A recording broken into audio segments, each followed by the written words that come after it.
الصف نام چوتھی آیت کے فقرے یقاتلون فی سبیلہ صفا سے ماخوذ ہے۔ مراد یہ ہے کہ یہ وہ صورت ہے جس میں لفظ صف آیا ہے۔ زمانہ نزول، کسی معتبر روایت سے اس کا زمانہ نزول معلوم نہیں ہو سکا، لیکن اس کے مضامین پر غور کرنے سے اندازہ ہوتا ہے کہ یہ غالباً جنگ احد کے متصل زمانے میں نازل ہوئی ہوگی، کیونکہ اس کے بین السطور میں جن حالات کی طرف اشارہ محسوس ہوتا ہے وہ اسی دور میں پائے جاتے تھے۔ موضوع اور مضمون، اس کا موضوع ہے مسلمانوں کو ایمان میں اخلاص اختیار کرنے اور اللہ کی راہ میں جان لڑانے پر ابھارنا۔ اس میں ضعیف الایمان مسلمانوں کو بھی مخاطب کیا گیا ہے اور ان لوگوں کو بھی جو ایمان کا جھوٹا دعویٰ کر کے اسلام میں داخل ہو گئے تھے، اور ان کو بھی جو مخلص تھے۔ بعض آیات کا خطاب پہلے دونوں گروہوں سے ہے، بعض میں صرف منافقین مخاطب ہیں اور بعض کا روئے سخن صرف مخلصین کی طرف ہے۔ انداز کلام سے خود معلوم ہو جاتا ہے کہ کہاں کون مخاطب ہے۔ آغاز میں تمام ایمان لانے والوں کو خبردار کیا گیا ہے کہ اللہ تعالیٰ کی نگاہ میں نہایت مبغوض ہیں وہ لوگ جو کہیں کچھ اور کرے کچھ، اور نہایت محبوب ہیں وہ لوگ جو راہ حق میں لڑنے کے لیے سیسا پلائی ہوئی دیوار کی طرح ڈٹ کر کھڑے ہوں۔ پھر آیت 5 سے 7 تک رسول اللہ صلی اللہ علیہ وسلم کی امت کے لوگوں کو متنبہ کیا گیا ہے کہ اپنے رسول اور اپنے دین کے ساتھ تمہاری روش وہ نہ ہونی چاہیے جو موسیٰ علیہ السلام اور عیسیٰ علیہ السلام کے ساتھ بنی اسرائیل نے اختیار کی۔ حضرت موسیٰ کو وہ خدا کا رسول جاننے کے باوجود جیتے جی تنگ کرتے رہے، اور حضرت عیسیٰ سے کھلی کھلی نشانیاں دیکھ لینے کے باوجود ان کو جھٹلانے سے باز نہ آئے۔ نتیجہ اس کا یہ ہوا کہ اس قوم کے مزاج کا سانچہ ہی ٹیڑھا ہو کر رہ گیا اور اس سے ہدایت کی توفیق سلب ہو گئی۔ یہ کوئی ایسی قابل رشک حالت نہیں ہے کہ کوئی دوسری قوم اس میں مبتلا ہونے کی تمنا کرے۔ پھر آیت 8 اور 9 میں پوری تحدی کے ساتھ اعلان کیا گیا کہ یہود و نصارہ اور ان سے ساز باز رکھنے والے منافقین اللہ کے اس نور کو بجھانے کی چاہے کتنی ہی کوشش کر لیں، یہ پوری آب و تاب کے ساتھ دنیا میں پھیل کر رہے گا، اور مشرکین کو خواہ کتنا ہی ناگوار ہو، رسول برحق کا لایا ہوا دین ہر دوسرے دین پر غالب آ کر رہے گا۔ اس کے بعد آیت 10 تا 13 میں اہل ایمان کو بتایا گیا ہے کہ دنیا اور آخرت میں کامیابی کی راہ صرف ایک ہے، اور وہ یہ ہے کہ اللہ اور اس کے رسول پر سچے دل سے ایمان لاؤ اور اللہ کی راہ میں جان و مال سے جہاد کرو۔ آخرت میں اس کا ثمرہ خدا کے عذاب سے نجات، گناہوں کی مغفرت اور ہمیشہ ہمیشہ کے لیے جنت کا حصول ہے، اور دنیا میں اس کا انعام خدا کی تائید و نصرت اور فتح و ظفر ہے۔ آخر میں اہل ایمان کو تلقین کی گئی ہے کہ جس طرح حضرت عیسیٰ علیہ السلام کے حواریوں نے اللہ کی راہ میں ان کا ساتھ دیا تھا، اسی طرح وہ بھی انصار اللہ بنے، تاکہ کافروں کے مقابلے میں ان کو بھی اسی طرح اللہ کی تائید حاصل ہو جس طرح پہلے ایمان لانے والوں کو حاصل ہوئی تھی۔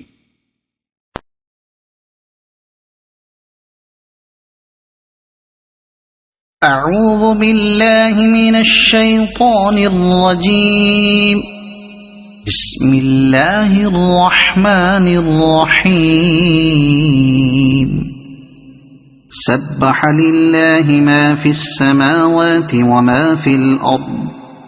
وهو العزیز الحکیم۔ اللہ کی تسبیح کی ہے ہر اس چیز نے جو آسمانوں اور زمین میں ہے، اور وہ غالب اور حکیم ہے۔ یہ اس خطبے کی مختصر تمہید ہے۔ کلام کا آغاز اس تمہید سے اس لیے کیا گیا ہے کہ آگے جو کچھ فرمایا جانے والا ہے اس کو سننے یا پڑھنے سے پہلے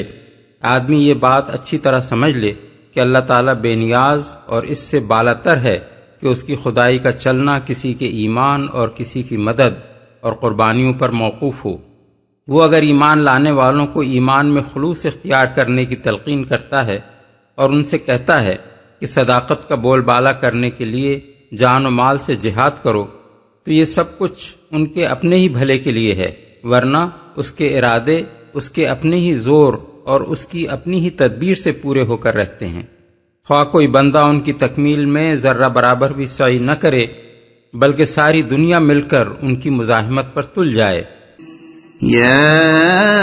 ایھا الذین آمنوا لم تقولون ما لا تفعلون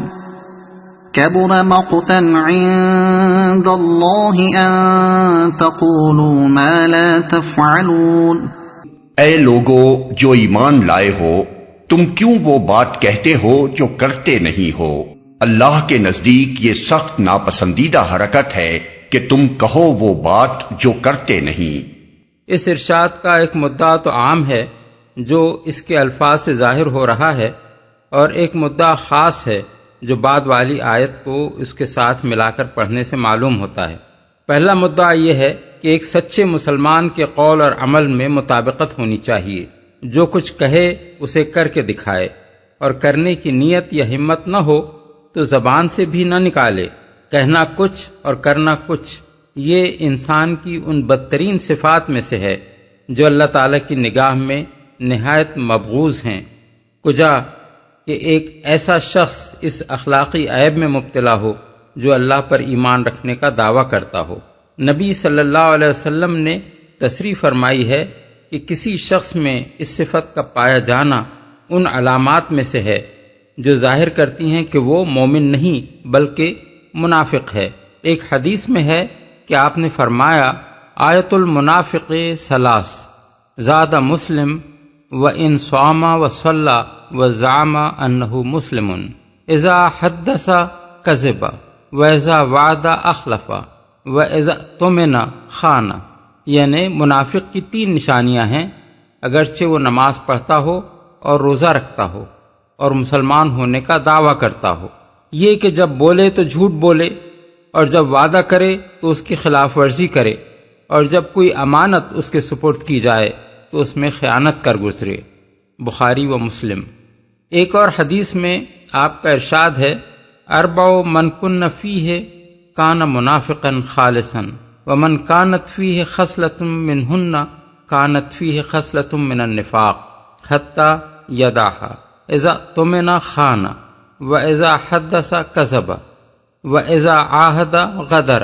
و اذا خاصم فجر۔ یعنی 4 صفتیں ایسی ہیں کہ جس شخص میں وہ چاروں پائی جائیں وہ خالص منافق ہے، اور جس میں کوئی ایک صفت ان میں سے پائی جائے اس کے اندر نفاق کی ایک خصلت ہے، جب تک کہ وہ اسے چھوڑ نہ دے۔ یہ کہ جب امانت اس کے سپرد کی جائے تو اس میں خیانت کرے، اور جب بولے تو جھوٹ بولے، اور جب عہد کرے تو اس کی خلاف ورزی کر جائے، اور جب لڑے تو اخلاق و دیانت کی حدیں توڑ ڈالے۔ فقہاء اسلام کا اس بات پر قریب اتفاق ہے کہ کوئی شخص اگر اللہ تعالیٰ سے کوئی عہد کرے، مثلا کسی چیز کی نظر مانے، یا بندوں سے کوئی معاہدہ کرے، یا کسی سے کوئی وعدہ کرے، تو اسے وفا کرنا لازم ہے، الا یہ کہ وہ کام بجائے خود گناہ ہو جس کا اس نے عہد یا وعدہ کیا ہو، اور گناہ ہونے کی صورت میں وہ فعل تو نہیں کرنا چاہیے جس کا عہد یا وعدہ کیا گیا ہے، لیکن اس کی پابندی سے آزاد ہونے کے لیے کفارہ یمین ادا کرنا چاہیے، جو سورہ مائدہ آیت 89 میں بیان کیا گیا ہے۔ احکام القرآن للجساس و ابن عربی۔ یہ تو ہے ان آیات کا عام مدعا، رہا وہ خاص مدعا جس کے لیے اس موقع پر یہ آیات ارشاد فرمائی گئی ہیں، تو وہ بعد والی آیت کو ان کے ساتھ ملا کر پڑھنے سے معلوم ہوتا ہے۔ مقصود ان لوگوں کو ملامت کرنا ہے جو اسلام کے لیے سرفروشی و جانبازی کے لمبے چوڑے وعدے کرتے تھے، مگر جب آزمائش کا وقت آتا تھا تو بھاگ نکلتے تھے۔ ضعیف الایمان لوگوں کی اس کمزوری پر قرآن مجید میں کئی جگہ گرفت کی گئی ہے۔ مثلا سورہ نساء آیت 77 میں فرمایا، تم نے ان لوگوں کو بھی دیکھا جن سے کہا گیا تھا کہ اپنے ہاتھ روکے رکھو اور نماز قائم کرو اور زکوٰۃ دو، اب جو انہیں لڑائی کا حکم دیا گیا تو ان میں سے ایک فریق کا حال یہ ہے کہ لوگوں سے ایسا ڈر رہے ہیں جیسے خدا سے ڈرنا چاہیے، یا اس سے بھی کچھ بڑھ کر۔ کہتے ہیں، خدایا یہ ہم پر لڑائی کا حکم کیوں لکھ دیا، کیوں نہ ہمیں ابھی کچھ اور مہلت دی۔ اور سورہ محمد آیت 20 میں فرمایا، جو لوگ ایمان لائے ہیں وہ کہہ رہے تھے کہ کوئی صورت کیوں نہیں نازل کی جاتی جس میں جنگ کا حکم دیا جائے، مگر جب ایک محکم صورت نازل کر دی گئی جس میں جنگ کا ذکر تھا تو تم نے دیکھا کہ جن کے دلوں میں بیماری تھی وہ تمہاری طرف اس طرح دیکھ رہے ہیں جیسے کسی پر موت چھا گئی ہو۔ جنگ احد کے موقع پر یہ کمزوریاں خاص طور پر نمایاں ہو کر سامنے آئیں، جن کی طرف سورہ آل عمران میں 13ویں رکوع سے 17ویں رکوع تک مسلسل اشارات کیے گئے ہیں۔ مفسرین نے ان آیات کی شان نزول میں ان کمزوریوں کی مختلف صورتیں بیان کی ہیں جن پر یہاں گرفت کی گئی ہے۔ ابن عباس فرماتے ہیں کہ جہاد فرض ہونے سے پہلے مسلمانوں میں کچھ لوگ تھے جو کہتے تھے کہ کاش ہمیں وہ عمل معلوم ہو جائے جو اللہ کو سب سے زیادہ محبوب ہے تو ہم وہی کریں گے، مگر جب بتایا گیا کہ وہ عمل ہے جہاد تو ان پر اپنی اس بات کو پورا کرنا بہت شاق ہو گیا۔ مقاتل بن حیان کہتے ہیں کہ احد کی جنگ میں ان لوگوں کو آزمائش سے سابقہ پیش آیا اور یہ حضور کو چھوڑ کر بھاگ نکلے۔ ابن زید کہتے ہیں کہ بہت سے لوگ نبی صلی اللہ علیہ وسلم کو یقین دلاتے تھے کہ آپ کو دشمنوں کے مقابلے کے لیے نکلنا پڑا تو ہم آپ کے ساتھ نکلیں گے، مگر جب وقت آیا تو ان کے وعدے جھوٹے نکلے۔ قتادہ اور ضحاک کہتے ہیں کہ بعض لوگ جنگ میں شریک ہوتے بھی تھے تو کوئی کارنامہ انجام نہ دیتے تھے، مگر آ کر یہ ڈینگے مارتے تھے کہ ہم یوں لڑے اور ہم نے یوں مارا۔ ایسے ہی لوگوں کو اللہ تعالیٰ نے ان آیات میں ملامت کی ہے۔ ان اللہ یحب الذین یقاتلون فی سبیلہ صفا کأنہم بنیان مرصوص۔ اللہ کو تو پسند وہ لوگ ہیں جو اس کی راہ میں اس طرح صف بستہ ہو کر لڑتے ہیں گویا کہ وہ ایک سیسا پلائی ہوئی دیوار ہیں۔ اس سے اول تو یہ معلوم ہوا کہ اللہ تعالیٰ کی خوشنودی سے وہی اہل ایمان سرفراز ہوتے ہیں جو اس کی راہ میں جان لڑانے اور خطرے سہنے کے لیے تیار ہوں۔ دوسری بات یہ معلوم ہوئی کہ اللہ کو جو فوج پسند ہے اس میں 3 صفات پائی جانی چاہیے۔ ایک یہ کہ وہ خوب سوچ سمجھ کر اللہ کی راہ میں لڑے اور کسی ایسی راہ میں نہ لڑے جو فی سبیل اللہ کی تعریف میں نہ آتی ہو۔ دوسری یہ کہ وہ بدنظمی و انتشار میں مبتلا نہ ہو بلکہ مضبوط تنظیم کے ساتھ صف بستہ ہو کر لڑے۔ تیسری یہ کہ دشمنوں کے مقابلے میں اس کی کیفیت سیسا پلائی ہوئی دیوار کسی ہو۔ پھر یہ آخری صفت بجائے خود اپنے اندر معنی کی ایک دنیا رکھتی ہے۔ کوئی فوج اس وقت تک میدان جنگ میں سیسا پلائی ہوئی دیوار کے مانند کھڑی نہیں ہو سکتی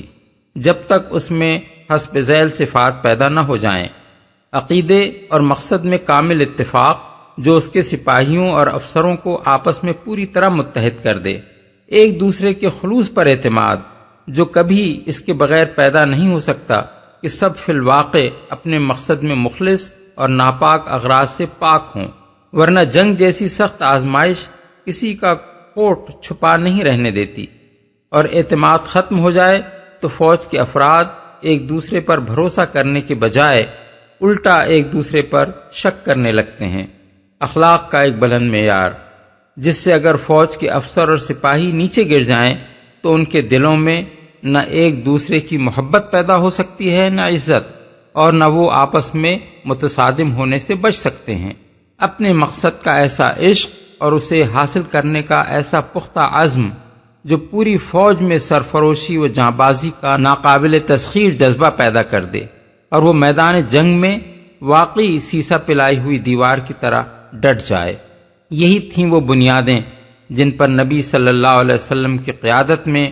ایک ایسی زبردست عسکری تنظیم اٹھی جس سے ٹکرا کر بڑی بڑی قوتیں پاش پاش ہو گئیں اور صدیوں تک دنیا کی کوئی طاقت اس کے سامنے نہ ٹھہر سکی۔ وَإِذْ قَالَ مُوسَى لِقَوْمِهِ يَا قَوْمِ لِمَ تُؤْذُونَنِي وَقَدْ تَعْلَمُونَ أَنِّي رَسُولُ اللَّهِ إِلَيْكُمْ فَلَمَّا زَاغُوا أَزَاغَ اللَّهُ قُلُوبَهُمْ وَاللَّهُ لَا يَهْدِي الْقَوْمَ الْفَاسِقِينَ۔ اور یاد کرو موسیٰ کی وہ بات جو اس نے اپنی قوم سے کہی تھی کہ اے میری قوم کے لوگو، تم کیوں مجھے اذیت دیتے ہو حالانکہ تم خوب جانتے ہو کہ میں تمہاری طرف اللہ کا بھیجا ہوا رسول ہوں۔ پھر جب انہوں نے ٹیڑھ اختیار کی تو اللہ نے ان کے دل ٹیڑھے کر دیے۔ اللہ فاسقوں کو ہدایت نہیں دیتا۔ اللہ کا بھیجا ہوا رسول ہوں۔ قرآن مجید میں متعدد مقامات پر بڑی تفصیل کے ساتھ بتایا گیا ہے کہ بنی اسرائیل نے حضرت موسیٰ کو اللہ کا نبی اور اپنا محسن جاننے کے باوجود کس کس طرح تنگ کیا اور کیسی کیسی بے وفائیاں ان کے ساتھ کیں۔ مثال کے طور پر ملاحظہ ہو سورہ البقرہ آیات 51، 55، 60، 67 تا 71، سورہ النساء آیت 153، المائدہ آیات 20 تا 26، سورہ الاعراف آیات 138 تا 141، 148 تا 151، طٰہٰ آیت 86 تا 98۔ بائبل میں خود یہودیوں کی اپنی بیان کردہ تاریخ بھی اس قسم کے واقعات سے لبریز ہے۔ صرف بطور نمونہ چند واقعات کے لیے دیکھیے خروج باب 5 آیات 20-21، باب 14 آیات 11-12، باب 16 آیات 2 اور 3، باب 17 آیات 3 اور 4، گنتی باب 11 آیت 1 اور 15، باب 14 آیت 1 اور 10، باب 16 مکمل، باب 20 آیات 1 اور 5۔ یہاں ان واقعات کی طرف اشارہ مسلمانوں کو خبردار کرنے کے لیے کیا جا رہا ہے کہ وہ اپنے نبی کے ساتھ وہ روش اختیار نہ کریں جو بنی اسرائیل نے اپنے نبی کے ساتھ اختیار کی تھی، ورنہ وہ اس انجام سے دوچار ہوئے بغیر نہیں رہ سکتے جس سے بنی اسرائیل دوچار ہوئے۔ اللہ فاسقوں کو ہدایت نہیں دیتا، یعنی اللہ تعالیٰ کا یہ طریقہ نہیں ہے کہ جو لوگ خود ٹیڑھی راہ چلنا چاہیں انہیں وہ خوامخواہ سیدھی راہ چلائے، اور جو لوگ اس کی نافرمانی پر تلے ہوئے ہوں ان کو زبردستی ہدایت سے سرفراز فرمائے۔ اس سے یہ بات خود بخود واضح ہو گئی کہ کسی شخص یا قوم کی گمراہی کا آغاز اللہ تعالیٰ کی طرف سے نہیں ہوتا بلکہ خود اس شخص یا قوم کی طرف سے ہوتا ہے۔ البتہ اللہ کا قانون یہ ہے کہ جو گمراہی پسند کرے وہ اس کے لیے راست روی کے نہیں بلکہ گمراہی کے اسباب ہی فراہم کرتا ہے تاکہ جن جن راہوں میں وہ بھٹکنا چاہے بھٹکتا چلا جائے۔ اللہ نے تو انسان کو انتخاب کی آزادی یعنی فریڈم آف چوائس عطا فرما دی ہے۔ اس کے بعد یہ فیصلہ کرنا ہر انسان کا اور انسانوں کے ہر گروہ کا اپنا کام ہے کہ وہ اپنے رب کی اطاعت کرنا چاہتا ہے یا نہیں، اور راہ راست پسند کرتا ہے یا ٹیڑھے راستوں میں سے کسی پر جانا چاہتا ہے۔ اس انتخاب میں کوئی جبر اللہ تعالیٰ کی طرف سے نہیں ہے۔ اگر کوئی اطاعت اور ہدایت کی راہ منتخب کرے تو اللہ اسے جبراً گمراہی و نافرمانی کی طرف نہیں دھکیلتا، اور اگر کسی کا فیصلہ یہ ہو کہ اسے نافرمانی ہی کرنی ہے اور راہ راست اختیار نہیں کرنی تو اللہ کا یہ طریقہ بھی نہیں ہے کہ اسے مجبور کر کے طاعت و ہدایت کی راہ پر لائے، لیکن یہ بجائے خود ایک حقیقت ہے کہ جو شخص جس راستے کو بھی اپنے لیے منتخب کرے اس پر وہ عملاً ایک قدم بھی نہیں چل سکتا جب تک اللہ اس کے لیے وہ اسباب و ذرائع فراہم اور وہ حالات پیدا نہ کر دے جو اس پر چلنے کے لیے درکار ہوتے ہیں۔ یہی اللہ کی وہ توفیق ہے جس پر انسان کی ہر سعی کے نتیجہ خیز ہونے کا انحصار ہے۔ اب اگر کوئی شخص بھلائی کی توفیق سرے سے چاہتا ہی نہیں بلکہ الٹی برائی کی توفیق چاہتا ہے تو اس کو وہی ملتی ہے، اور جب اسے برائی کی توفیق ملتی ہے تو اسی کے مطابق اس کی ذہنیت کا سانچہ ٹیڑھا اور اس کی سعی و عمل کا راستہ کج ہوتا چلا جاتا ہے، یہاں تک کہ رفتہ رفتہ اس کے اندر سے بھلائی کو قبول کرنے کی صلاحیت بالکل ختم ہو کر رہ جاتی ہے۔ یہی معنی ہیں اس ارشاد کے کہ جب انہوں نے ٹیڑھ اختیار کی تو اللہ نے بھی ان کے دل ٹیڑھے کر دیے۔ اس حالت میں یہ بات اللہ کے قانون کے خلاف ہے کہ جو خود گمراہی چاہتا ہے اور گمراہی کی طلب ہی میں سرگرم ہے اور اسی میں آگے بڑھنے کے لیے اپنی ساری فکر و سعی صرف کر رہا ہے، اسے جبراً ہدایت کی طرف موڑ دیا جائے، کیونکہ ایسا کرنا اس آزمائش اور امتحان کے منشا کو فوت کر دے گا جس کے لیے دنیا میں انسان کو انتخاب کی آزادی دی گئی ہے۔ اور اس طرح کی ہدایت پا کر اگر آدمی سیدھا چلے تو کوئی معقول وجہ نہیں ہے کہ اس پر وہ کسی اجر اور جزائے خیر کا مستحق ہو، بلکہ اس صورت میں تو جسے زبردستی ہدایت نہ ملی ہو اور اس بنا پر وہ گمراہی میں پڑا رہ گیا ہو، وہ بھی کسی سزا کا مستحق نہیں ہونا چاہیے، کیونکہ پھر تو اس کے گمراہ رہنے کی ذمہ داری اللہ تعالیٰ پر آ جاتی ہے، اور وہ آخرت میں باز پرس کے موقع پر یہ حجت پیش کر سکتا ہے کہ جب آپ کے ہاں زبردستی ہدایت دینے کا قاعدہ موجود تھا تو آپ نے مجھے اس عنایت سے کیوں محروم رکھا۔ یہی مطلب ہے اس ارشاد کا کہ اللہ فاسقوں کو ہدایت نہیں دیتا، یعنی جن لوگوں نے اپنے لیے خود فسق و نافرمانی کی راہ انتخاب کر لی ہے، ان کو وہ اطاعت و فرمانبرداری کی راہ پر چلنے کی توفیق نہیں دیا کرتا۔ وَإِذْ قَالَ عِيسَى ابْنُ مَرْيَمَ يَا بَنِي إِسْرَائِيلَ إِنِّي رَسُولُ اللَّهِ إِلَيْكُمْ مُصَدِّقًا لِمَا بَيْنَ يَدَيَّ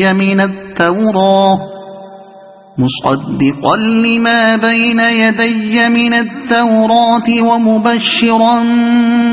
بِرَسُولٍ يَأْتِي مِن بَعْدِ اسْمُهُ أَحْمَدُ فَلَمَّا جَاءَهُم بِالْبَيِّنَاتِ قَالُوا هَذَا سِحْرٌ مُبِينٌ۔ اور یاد کرو عیسیٰ ابن مریم کی وہ بات جو اس نے کہی تھی کہ اے بنی اسرائیل، میں تمہاری طرف اللہ کا بھیجا ہوا رسول ہوں، تصدیق کرنے والا ہوں اس تورات کی جو مجھ سے پہلے آئی ہوئی موجود ہے، اور بشارت دینے والا ہوں ایک رسول کی جو میرے بعد آئے گا جس کا نام احمد ہوگا۔ مگر جب وہ ان کے پاس کھلی کھلی نشانیاں لے کر آیا تو انہوں نے کہا یہ تو صریح دھوکہ ہے۔ اور یاد کرو،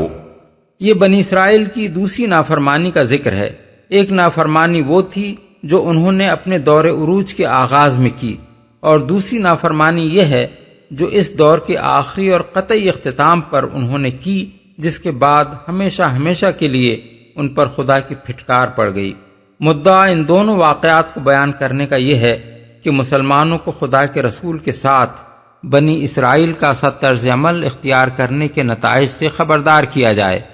مجھ سے پہلے آئی ہوئی موجود ہے۔ اس فقرے کے 3 معنی ہیں اور تینوں صحیح ہیں۔ ایک یہ کہ میں کوئی الگ و نرالا دین نہیں لایا ہوں، بلکہ وہی دین لایا ہوں جو موسیٰ علیہ السلام لائے تھے۔ میں تورات کی تردید کرتا ہوا نہیں آیا ہوں، بلکہ اس کی تصدیق کر رہا ہوں۔ جس طرح ہمیشہ سے خدا کے رسول اپنے سے پہلے آئے ہوئے رسولوں کی تصدیق کرتے رہے ہیں، لہذا کوئی وجہ نہیں کہ تم میری رسالت کو تسلیم کرنے میں تامل کرو۔ دوسرے معنی یہ ہیں کہ میں ان بشارتوں کا مصداق ہوں جو میری آمد کے متعلق تورات میں موجود ہیں، لہذا بجائے اس کے کہ تم میری مخالفت کرو، تمہیں تو اس بات کا خیر مقدم کرنا چاہیے کہ جس کے آنے کی خبر پچھلے انبیاء نے دی تھی وہ آ گیا۔ اور اس فقرے کو بعد والے فقرے کے ساتھ ملا کر پڑھنے سے تیسرے معنی یہ نکلتے ہیں کہ میں اللہ کے رسول احمد صلی اللہ علیہ وسلم کی آمد کے متعلق تورات کی دی ہوئی بشارت کی تصدیق کرتا ہوں اور خود بھی ان کے آنے کی بشارت دیتا ہوں۔ اس تیسرے معنی کے لحاظ سے حضرت عیسیٰ علیہ السلام کے اس قول کا اشارہ اس بشارت کی طرف ہے جو رسول اللہ صلی اللہ علیہ وسلم کے متعلق حضرت موسیٰ علیہ السلام نے اپنی قوم کو خطاب کرتے ہوئے دی تھی۔ اس میں وہ فرماتے ہیں، خداوند تیرا خدا تیرے لیے تیرے ہی درمیان سے، یعنی تیرے ہی بھائیوں میں سے میری مانند ایک نبی برپا کرے گا، تم اس کی سننا، یہ تیری اس درخواست کے مطابق ہوگا جو تو نے خداوند اپنے خدا سے مجمع کے دن حورب میں کی تھی، کہ مجھ کو نہ تو خداوند اپنے خدا کی آواز پھر سننی پڑے اور نہ ایسی بڑی آگ ہی کا نظارہ ہو تاکہ میں مر نہ جاؤں۔ اور خداوند نے مجھ سے کہا کہ وہ جو کچھ کہتے ہیں سو ٹھیک کہتے ہیں، میں ان کے لیے انہی کے بھائیوں میں سے تیری مانند ایک نبی برپا کروں گا اور اپنا کلام اس کے منہ میں ڈالوں گا، اور جو کچھ میں اسے حکم دوں گا وہی وہ ان سے کہے گا، اور جو کوئی میری ان باتوں کو جن کو وہ میرا نام لے کر کہے گا نہ سنے تو میں ان کا حساب اس سے لوں گا۔ استثناء باب 18 آیات 15 تا 19۔ یہ تورات کی صریح پیشین گوئی ہے جو محمد صلی اللہ علیہ وسلم کے سوا کسی اور پر چسپاں نہیں ہو سکتی۔ اس میں حضرت موسیٰ اپنی قوم کو اللہ تعالیٰ کا یہ ارشاد سنا رہے ہیں کہ میں تیرے لیے تیرے بھائیوں میں سے ایک نبی برپا کروں گا۔ ظاہر ہے کہ ایک قوم کے بھائیوں سے مراد خود اسی قوم کا کوئی قبیلہ یا خاندان نہیں ہو سکتا، بلکہ کوئی دوسری ایسی قوم ہی ہو سکتی ہے جس کے ساتھ اس کا قریبی نسلی رشتہ ہو۔ اگر مراد خود بنی اسرائیل میں سے کسی نبی کی آمد ہوتی تو الفاظ یہ ہوتے کہ میں تمہارے لیے خود تم ہی میں سے ایک نبی برپا کروں گا۔ لہذا بنی اسرائیل کے بھائیوں سے مراد لامحالہ بنی اسماعیل ہی ہو سکتے ہیں جو حضرت ابراہیم کی اولاد ہونے کی بنا پر ان کے نسبی رشتہ دار ہیں۔ مزید برآں اس پیشین گوئی کا مصداق بنی اسرائیل کا کوئی نبی اس وجہ سے بھی نہیں ہو سکتا کہ حضرت موسیٰ کے بعد بنی اسرائیل میں کوئی ایک نبی نہیں، بہت سارے نبی آئے ہیں جن کے ذکر سے بائبل بھری پڑی ہے۔ دوسری بات، اس بشارت میں یہ فرمائی گئی ہے کہ جو نبی برپا کیا جائے گا وہ حضرت موسیٰ کے مانند ہوگا۔ اس سے مراد ظاہر ہے کہ شکل و صورت یا حالات زندگی میں مشابہ ہونا تو نہیں ہے، کیونکہ اس لحاظ سے کوئی فرد بھی کسی دوسرے فرد کے مانند نہیں ہوا کرتا، اور اس سے مراد محض وصف نبوت میں مماثلت بھی نہیں ہے، کیونکہ یہ وصف ان تمام انبیاء میں مشترک ہے جو حضرت موسیٰ کے بعد آئے ہیں۔ اس لیے کسی ایک نبی کی یہ خصوصیت نہیں ہو سکتی کہ وہ اس وصف میں ان کے مانند ہو۔ پس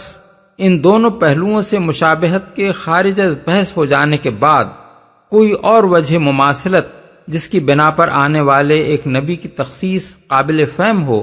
اس کے سوا نہیں ہو سکتی کہ وہ نبی ایک مستقل شریعت لانے کے اعتبار سے حضرت موسیٰ کے مانند ہو، اور یہ خصوصیت محمد صلی اللہ علیہ وسلم کے سوا کسی میں نہیں پائی جاتی، کیونکہ آپ سے پہلے بنی اسرائیل میں جو نبی بھی آئے تھے وہ شریعت موسوی کے پیرو تھے،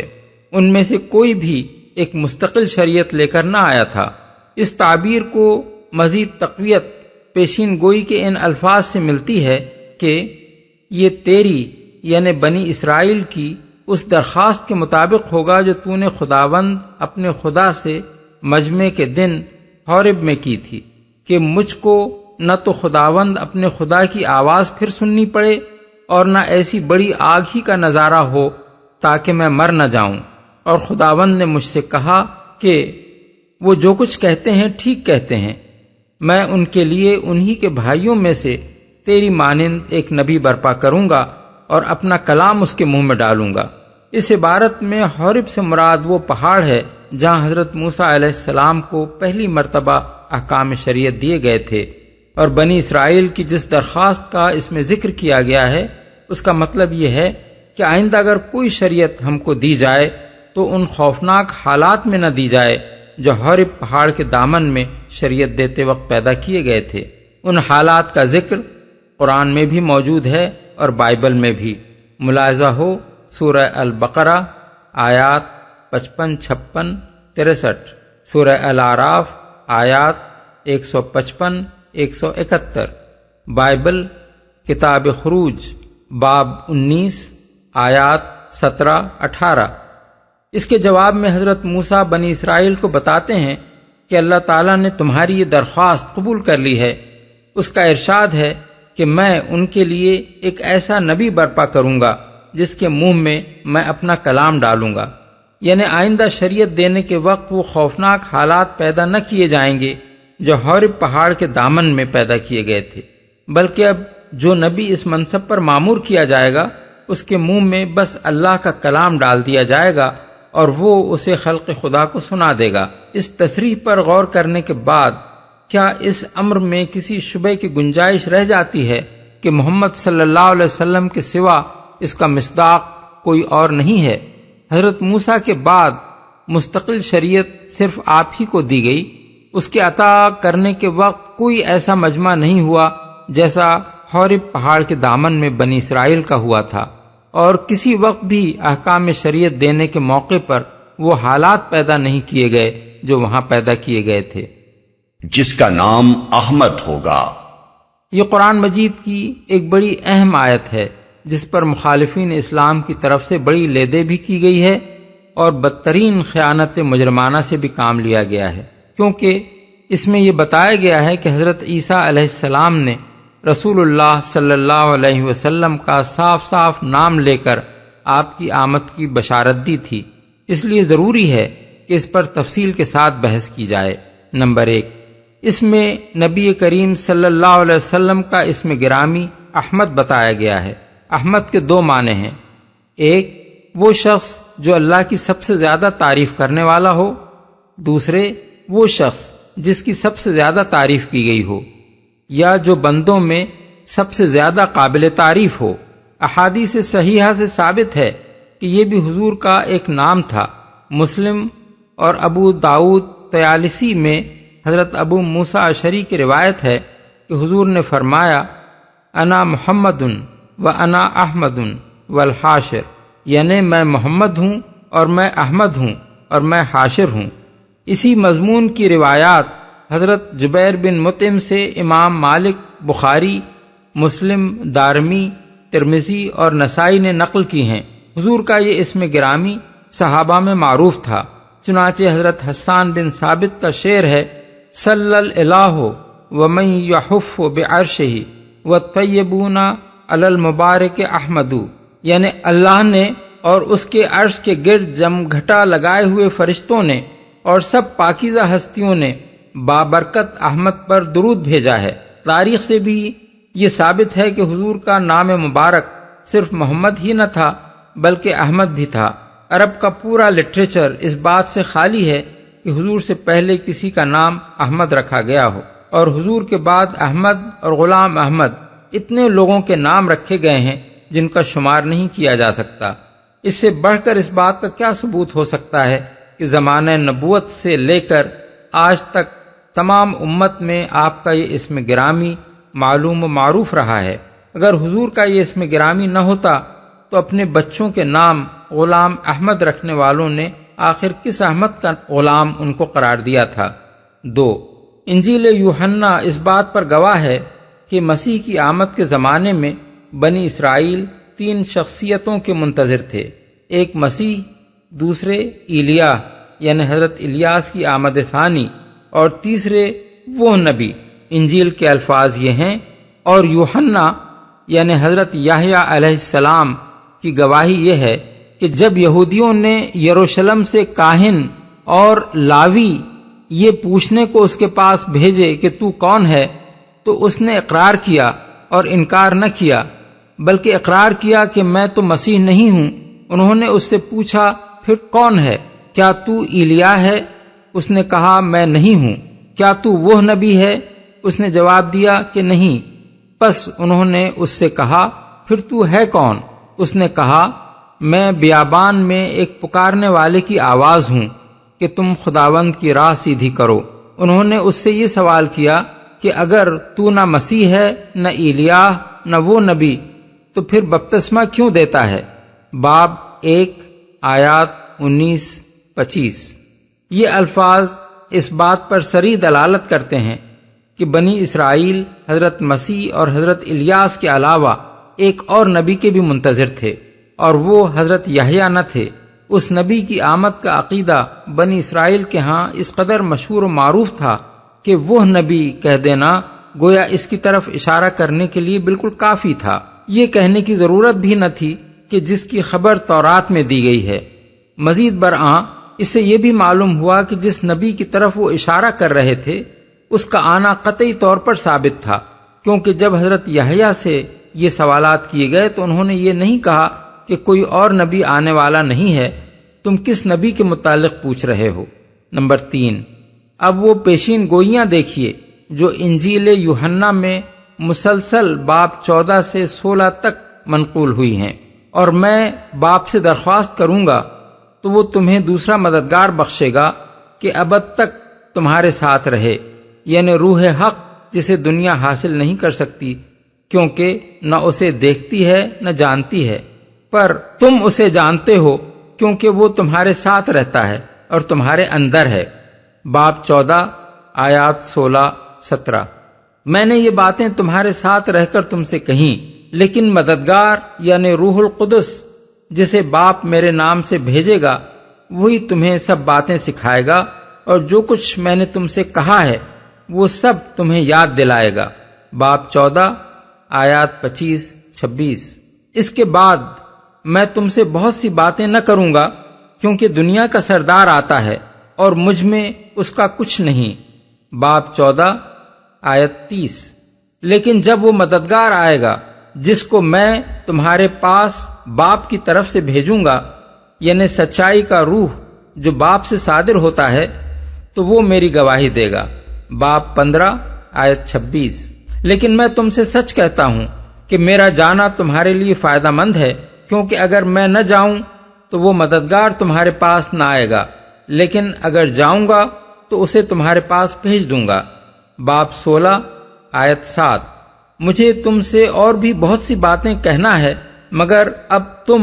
ان کی برداشت نہیں کر سکتے، لیکن جب وہ یعنی سچائی کا روح آئے گا تو تم کو تمام سچائی کی راہ دکھائے گا، اس لیے کہ وہ اپنی طرف سے نہ کہے گا لیکن جو کچھ سنے گا وہی کہے گا اور تمہیں آئندہ کی خبریں دے گا۔ وہ میرا جلال ظاہر کرے گا اس لیے کہ مجھ ہی سے حاصل کر کے تمہیں خبریں دے گا۔ جو کچھ باپ کا ہے وہ سب میرا ہے، اس لیے میں نے کہا کہ وہ مجھ ہی سے حاصل کرتا ہے اور تمہیں خبریں دے گا۔ باب 16 آیات 12-15۔ 4۔ ان عبارتوں کے معنی متعین کرنے کے لیے سب سے پہلے تو یہ جاننا ضروری ہے کہ مسیح علیہ السلام اور ان کے ہم عصر اہل فلسطین کی عام زبان آرامی زبان کی وہ بولی تھی جسے سریانی یعنی سائریک کہا جاتا ہے۔ مسیح کی پیدائش سے 200-250 برس پہلے ہی سلوقی یعنی سیلوسائڈ اقتدار کے زمانے میں اس علاقے سے عبرانی رخصت ہو چکی تھی اور سریانی نے اس کی جگہ لے لی تھی۔ اگرچہ سلوقی اور پھر رومی سلطنتوں کے اثر سے یونانی زبان بھی اس علاقے میں پہنچ گئی تھی، مگر وہ صرف اس طبقے تک محدود رہی جو سرکار دربار میں رسائی پا کر یا رسائی حاصل کرنے کی خاطر یونانیت زدہ ہو گیا تھا۔ فلسطین کے عام لوگ سریانی کی ایک خاص بولی یعنی ڈائلیکٹ استعمال کرتے تھے جس کے لہجے اور تلفظات اور محاورات دمشق کے علاقے میں بولی جانے والی سریانی سے مختلف تھے، اور اس ملک کے عوام یونانی سے اس قدر ناواقف تھے کہ جب سن 70 عیسوی میں یروشلم پر قبضہ کرنے کے بعد رومی جنرل تیتوس یعنی ٹائٹس نے اہل یروشلم کو یونانی میں خطاب کیا تو اس کا ترجمہ سریانی زبان میں کرنا پڑا۔ اس سے یہ بات خود بخود ظاہر ہوتی ہے کہ حضرت مسیح نے اپنے شاگردوں سے جو کچھ کہا تھا وہ لامحالہ سریانی زبان ہی میں ہوگا۔ دوسری بات یہ جاننی ضروری ہے کہ بائبل کی 4 انجیلیں ان یونانی بولنے والے عیسائیوں کی لکھی ہوئی ہیں جو حضرت عیسیٰ کے بعد اس مذہب میں داخل ہوئے تھے۔ ان تک حضرت عیسیٰ علیہ السلام کے اقوال و اعمال کی تفصیلات سریانی بولنے والے عیسائیوں کے ذریعے سے کسی تحریر کی صورت میں نہیں بلکہ زبانی روایات کی شکل میں پہنچی تھیں، اور ان سریانی روایات کو انہوں نے اپنی زبان میں ترجمہ کر کے درج کیا تھا۔ ان میں سے کوئی انجیل بھی سن 70 عیسوی سے پہلے کی لکھی ہوئی نہیں ہے، اور انجیل یوحنا تو حضرت عیسیٰ کے 1 صدی بعد غالباً ایشیائے کوچک کے شہر افسس میں لکھی گئی ہے۔ مزید یہ کہ ان انجیلوں کا بھی کوئی اصل نسخہ اس یونانی زبان میں محفوظ نہیں ہے جس میں ابتداً یہ لکھی گئی تھیں۔ مطبعے کی ایجاد سے پہلے کے جتنے یونانی مسودات جگہ جگہ سے حاصل کر کے جمع کیے گئے ہیں ان میں سے کوئی بھی 4 صدی سے پہلے کا نہیں ہے۔ اس لیے یہ کہنا مشکل ہے کہ 3 صدیوں کے دوران میں ان کے اندر کیا کچھ رد و بدل ہوئے ہوں گے۔ اس معاملے کو جو چیز خاص طور پر مشتبہ بنا دیتی ہے وہ یہ ہے کہ عیسائی اپنی انجیلوں میں اپنی پسند کے مطابق دانستہ تغیر و تبدل کرنے کو بالکل جائز سمجھتے رہے ہیں۔ انسائکلوپیڈیا بریٹانیکا ایڈیشن سن 1946 کے مضمون بائبل کا مصنف لکھتا ہے، اناجیل میں ایسے نمایاں تغیرات دانستہ کیے گئے ہیں جیسے مثلاً بعض پوری عبارتوں کو کسی دوسرے ماخذ سے لے کر کتاب میں شامل کر دینا، یہ تغیرات صریحاً کچھ ایسے لوگوں نے بالقصد کیے ہیں جنہیں اصل کتاب کے اندر شامل کرنے کے لیے کہیں سے کوئی مواد مل گیا، اور وہ اپنے آپ کو اس کا مجاز سمجھتے رہے کہ کتاب کو بہتر یا زیادہ مفید بنانے کے لیے اس کے اندر اپنی طرف سے اس مواد کا اضافہ کر دیں۔ بہت سے اضافے دوسری صدی ہی میں ہو گئے تھے اور کچھ نہیں معلوم کہ ان کا ماخذ کیا تھا۔ اس صورتحال میں قطعی طور پر یہ کہنا بہت مشکل ہے کہ انجیلوں میں حضرت عیسیٰ علیہ السلام کے جو اقوال ہمیں ملتے ہیں وہ بالکل ٹھیک نقل ہوئے ہیں اور ان کے اندر کوئی رد و بدل نہیں ہوا ہے۔ تیسری اور نہایت اہم بات یہ ہے کہ مسلمانوں کی فتح کے بعد بھی تقریباً 3 صدیوں تک فلسطین کے عیسائی باشندوں کی زبان سریانی رہی اور کہیں 9ویں صدی عیسوی میں جا کر عربی زبان نے اس کی جگہ لی۔ ان سریانی بولنے والے اہل فلسطین کے ذریعے سے عیسائی روایات کے متعلق جو معلومات ابتدائی 3 صدیوں کے مسلمان علماء کو حاصل ہوئیں وہ ان لوگوں کی معلومات کی بنسبت زیادہ معتبر ہونی چاہیے جنہیں سریانی سے یونانی اور پھر یونانی سے لاطینی زبانوں میں ترجمہ در ترجمہ ہو کر یہ معلومات پہنچیں، کیونکہ مسیح کی زبان سے نکلے ہوئے اصل سریانی الفاظ ان کے ہاں محفوظ رہنے کے زیادہ امکانات تھے۔ 5. ان ناقابل انکار تاریخی حقائق کو نگاہ میں رکھ کر دیکھیے کہ انجیل یوحنا کی مذکورہ بالا عبارات میں حضرت عیسیٰ علیہ السلام اپنے بعد ایک آنے والے کی خبر دے رہے ہیں جس کے متعلق وہ کہتے ہیں کہ وہ دنیا کا سردار یعنی سرور عالم ہوگا، ابد تک رہے گا، سچائی کی تمام راہیں دکھائے گا اور خود ان کی یعنی حضرت عیسیٰ کی گواہی دے گا۔ یوحنا کی ان عبارتوں میں روح القدس اور سچائی کی روح وغیرہ الفاظ شامل کر کے مدعا کو خبت کرنے کی پوری کوشش کی گئی ہے، مگر اس کے باوجود ان سب عبارتوں کو اگر غور سے پڑھا جائے تو صاف معلوم ہوتا ہے کہ جس آنے والے کی خبر دی گئی ہے وہ کوئی روح نہیں بلکہ کوئی انسان اور خاص شخص ہے جس کی تعلیم عالمگیر، ہماگیر اور قیامت تک باقی رہنے والی ہوگی۔ اس شخص خاص کے لیے اردو ترجمے میں مددگار کا لفظ استعمال کیا گیا ہے، اور یوحنا کی اصل انجیل میں یونانی زبان کا جو لفظ استعمال کیا گیا تھا اس کے بارے میں عیسائیوں کو اصرار ہے کہ وہ پیراکلیٹس تھا، مگر اس کے معنی متعین کرنے میں خود عیسائی علماء کو سخت زحمت پیش آئی ہے۔ اصل یونانی زبان میں پیراکلیٹ کے کئی معنی ہیں: کسی جگہ کی طرف بلانا، مدد کے لیے پکارنا، انذار و تنبیہ، ترغیب، اکسانا، التجا کرنا، دعا مانگنا۔ پھر یہ لفظ ہیلینی مفہوم میں یہ معنی دیتا ہے تسلی دینا، تسکین بخشنا، ہمت افزائی کرنا۔ بائبل میں اس لفظ کو جہاں جہاں استعمال کیا گیا ہے ان سب مقامات پر اس کے کوئی معنی بھی ٹھیک نہیں بیٹھتے۔ اوریجن نے کہیں اس کا ترجمہ کنسولیٹر کیا ہے اور کہیں ڈیپریکیٹر، مگر دوسرے مفسرین نے ان دونوں ترجموں کو رد کر دیا کیونکہ اول تو یہ یونانی گرامر کے لحاظ سے صحیح نہیں ہے، دوسرے تمام عبارتوں میں جہاں یہ لفظ آیا ہے یہ معنی نہیں چلتے۔ بعض اور مترجمین نے اس کا ترجمہ ٹیچر کیا ہے، مگر یونانی زبان کے استعمالات سے یہ معنی بھی اخذ نہیں کیے جا سکتے۔ ترتولیان اور آگسٹائن نے لفظ آووکیٹ کو ترجیح دی ہے اور بعض اور لوگوں نے اسسٹنٹ اور کمفرٹر اور کنسولر وغیرہ الفاظ استعمال کیے ہیں۔ ملاحظہ ہو سائیکلوپیڈیا آف ببلیکل لٹریچر لفظ پیراکلیٹیس۔ اب دلچسپ بات یہ ہے کہ یونانی زبان ہی میں ایک دوسرا لفظ پیریکلائٹوس موجود ہے جس کے معنی ہے تعریف کیا ہوا۔ یہ لفظ بالکل محمد کا ہم معنی ہے اور تلفظ میں اس کے اور پیراکلیٹس کے درمیان بڑی مشابہت پائی جاتی ہے۔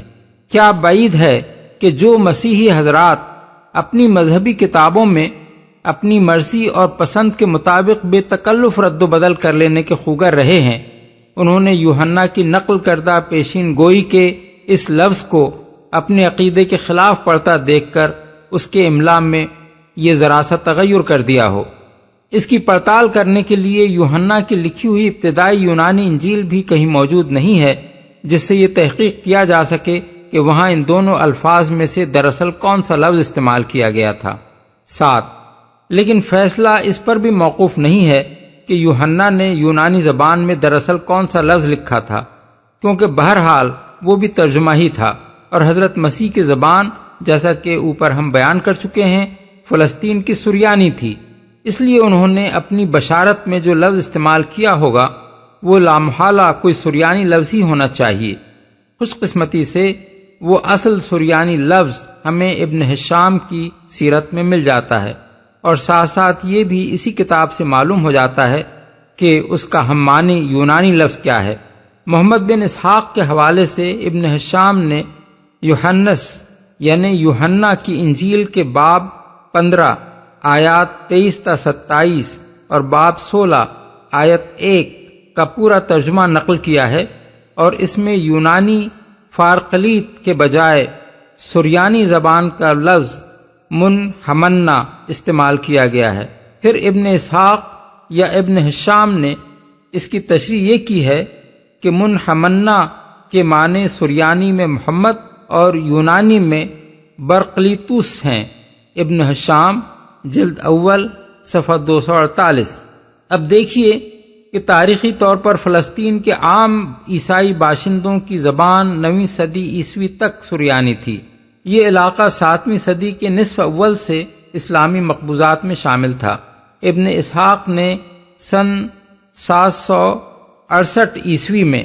اور ابن ہشام نے سن 828 عیسوی میں وفات پائی ہے۔ اس کے معنی یہ ہیں کہ ان دونوں کے زمانے میں فلسطینی عیسائی سریانی بولتے تھے، اور ان دونوں کے لیے اپنے ملک کی عیسائی رعایا سے ربط پیدا کرنا کچھ بھی مشکل نہ تھا۔ نیز اس زمانے میں یونانی بولنے والے عیسائی بھی لاکھوں کی تعداد میں اسلامی مقبوضات کے اندر رہتے تھے، اس لیے ان کے لیے یہ معلوم کرنا بھی مشکل نہ تھا کہ سریانی کے کس لفظ کا ہم معنی یونانی زبان کا کون سا لفظ ہے۔ اب اگر ابن اسحاق کے نقل کردہ ترجمے میں سریانی لفظ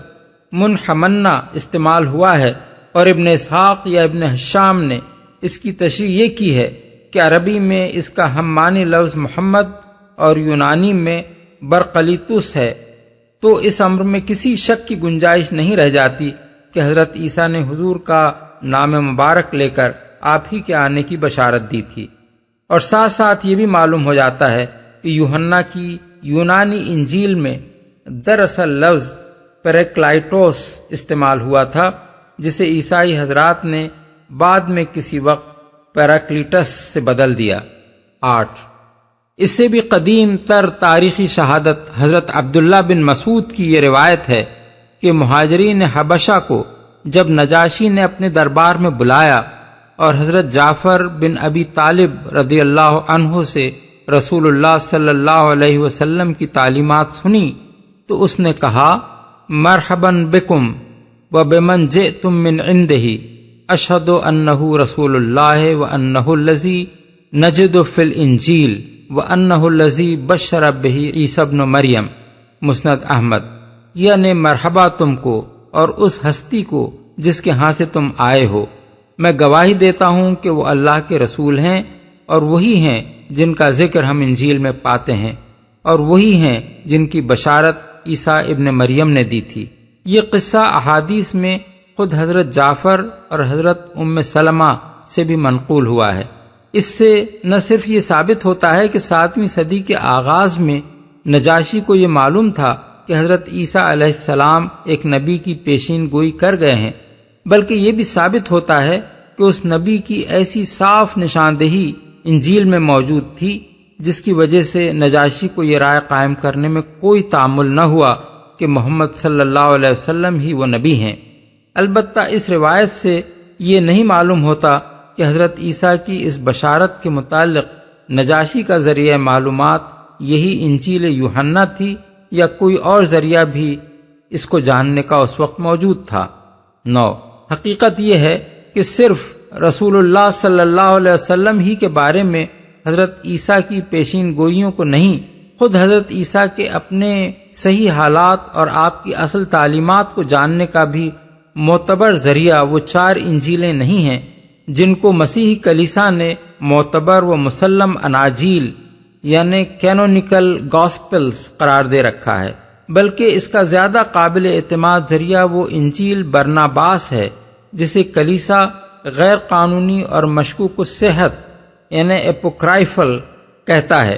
عیسائیوں نے اسے چھپانے کا بڑا اہتمام کیا ہے، صدیوں تک یہ دنیا سے ناپید رہی ہے۔ 16ویں صدی میں اس کے اطالوی ترجمے کا صرف ایک نسخہ پوپ سیکسٹس کی کتب خانے میں پایا جاتا تھا اور کسی کو اس کے پڑھنے کی اجازت نہ تھی۔ 18ویں صدی کے آغاز میں وہ ایک شخص جان ٹولینڈ کے ہاتھ لگا، پھر مختلف ہاتھوں میں گشت کرتا ہوا سن 1738 عیسوی میں ویانا کی امپیریل لائبریری میں پہنچ گیا۔ سن 1907 عیسوی میں اسی نسخے کا انگریزی ترجمہ آکسفورڈ کے کلیرنڈن پریس سے شائع ہو گیا تھا، مگر غالباً اس کی اشاعت کے بعد فوراً ہی عیسائی دنیا میں یہ احساس پیدا ہو گیا کہ یہ کتاب تو اس مذہب کی جڑ ہی کاٹے دے رہی ہے جسے حضرت عیسیٰ کے نام سے منسوب کیا جاتا ہے، اس لیے اس کے مطبوعہ نسخے کسی خاص تدبیر سے غائب کر دیے گئے اور پھر کبھی اس کی اشاعت کی نوبت نہ آ سکی۔ دوسرا ایک نسخہ اسی اطالوی ترجمے سے اسپینی زبان میں منتقل کیا ہوا 18ویں صدی میں پایا جاتا تھا، جس کا ذکر جارج سیل نے اپنے انگریزی ترجمہ قرآن کے مقدمے میں کیا ہے، مگر وہ بھی کہیں غائب کر دیا گیا اور آج اس کا بھی کہیں پتہ نشان نہیں ملتا۔ مجھے آکسفورڈ سے شائع شدہ انگریزی ترجمے کی ایک فوٹوسٹیٹ کاپی دیکھنے کا اتفاق ہوا ہے اور میں نے اسے لفظ بلفظ پڑھا ہے۔ میرا احساس یہ ہے کہ یہ ایک بہت بڑی نعمت ہے جس سے عیسائیوں نے محض تعصب اور ضد کی بنا پر اپنے آپ کو محروم کر رکھا ہے۔ مسیح لٹریچر میں اس انجیل کا جہاں کہیں ذکر آتا ہے اسے یہ کہہ کر رد کر دیا جاتا ہے کہ یہ ایک جعلی انجیل ہے جسے شاید کسی مسلمان نے تصنیف کر کے برناباس کی طرف منسوب کر دیا ہے، لیکن یہ ایک بہت بڑا جھوٹ ہے جو صرف اس بنا پر بول دیا گیا ہے کہ اس میں جگہ جگہ بصراحت نبی صلی اللہ علیہ وسلم کے متعلق پیشین گوئیاں ملتی ہیں۔ اول تو اس انجیل کو پڑھنے ہی سے صاف معلوم ہو جاتا ہے کہ یہ کتاب کسی مسلمان کی تصنیف کردہ نہیں ہو سکتی۔ دوسرے، اگر یہ کسی مسلمان نے لکھی ہوتی تو مسلمانوں میں یہ کثرت سے پھیلی ہوئی ہوتی اور علماء اسلام کی تصنیفات میں بکثرت اس کا ذکر پایا جاتا، مگر یہاں صورتحال یہ ہے کہ جارج سیل کے انگریزی مقدمہ قرآن سے پہلے مسلمانوں کو سرے سے اس کے وجود تک کا علم نہ تھا۔ طبری، یعقوبی، مسعودی، البیرونی، ابن حزم اور دوسرے مصنفین جو مسلمانوں میں مسیح لٹریچر پر وسیع اطلاع رکھنے والے تھے، ان میں سے کسی کے ہاں بھی مسیح مذہب پر بحث کرتے ہوئے انجیل برناباس کی طرف اشارہ تک نہیں ملتا۔ دنیا اسلام کے کتب خانوں میں جو کتابیں پائی جاتی تھیں ان کی بہترین فہرستیں ابن ندیم کی الفہرست اور حاجی خلیفہ کی کشف الظنون ہیں، اور وہ بھی اس کے ذکر سے خالی ہیں۔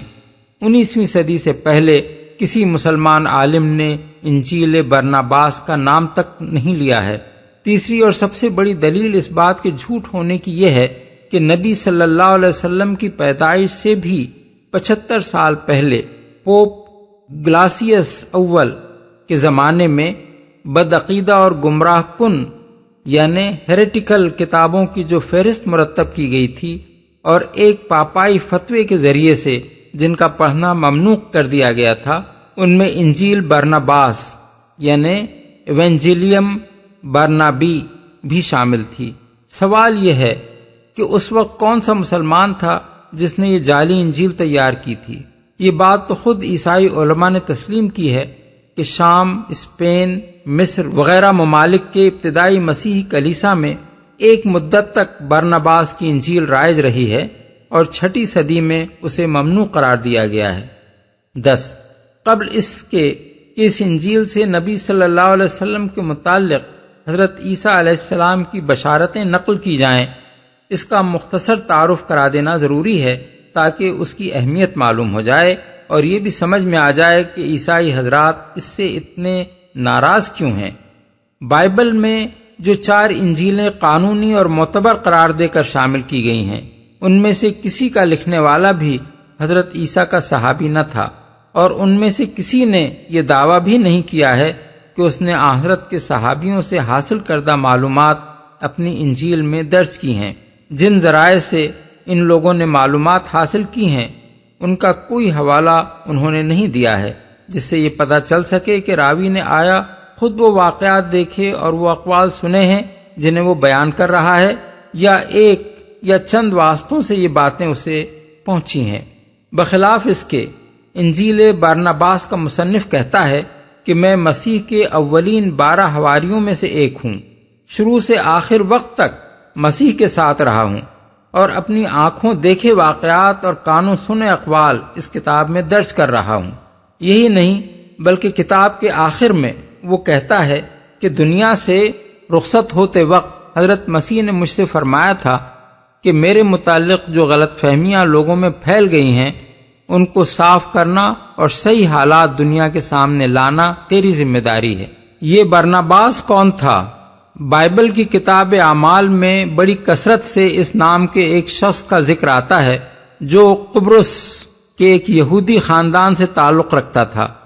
مسیحیت کی تبلیغ اور پیروان مسیح کی مدد و اعانت کے سلسلے میں اس کی خدمات کی بڑی تعریف کی گئی ہے، مگر کہیں یہ نہیں بتایا گیا ہے کہ وہ کب دین مسیح میں داخل ہوا، اور ابتدائی 12 حواریوں کی جو فہرست 3 انجیلوں میں دی گئی ہے اس میں بھی کہیں اس کا نام درج نہیں ہے۔ اس لیے یہ نہیں کہا جا سکتا کہ اس انجیل کا مصنف وہی برناباس ہے یا کوئی اور۔ متی اور مرقس نے حواریوں یعنی اپوسٹلز کی جو فہرست دی ہے، برناباس کی دی ہوئی فہرست اس سے صرف 2 ناموں میں مختلف ہے، ایک توما جس کے بجائے برناباس خود اپنا نام دے رہا ہے، اور دوسرا شمعون قنانی جس کی جگہ وہ یہودا بن یعقوب کا نام لیتا ہے۔ لوقا کی انجیل میں یہ دوسرا نام بھی موجود ہے، اس لیے یہ قیاس کرنا صحیح ہوگا کہ بعد میں کسی وقت صرف برناباس کو حواریوں سے خارج کرنے کے لیے توما کا نام داخل کیا گیا ہے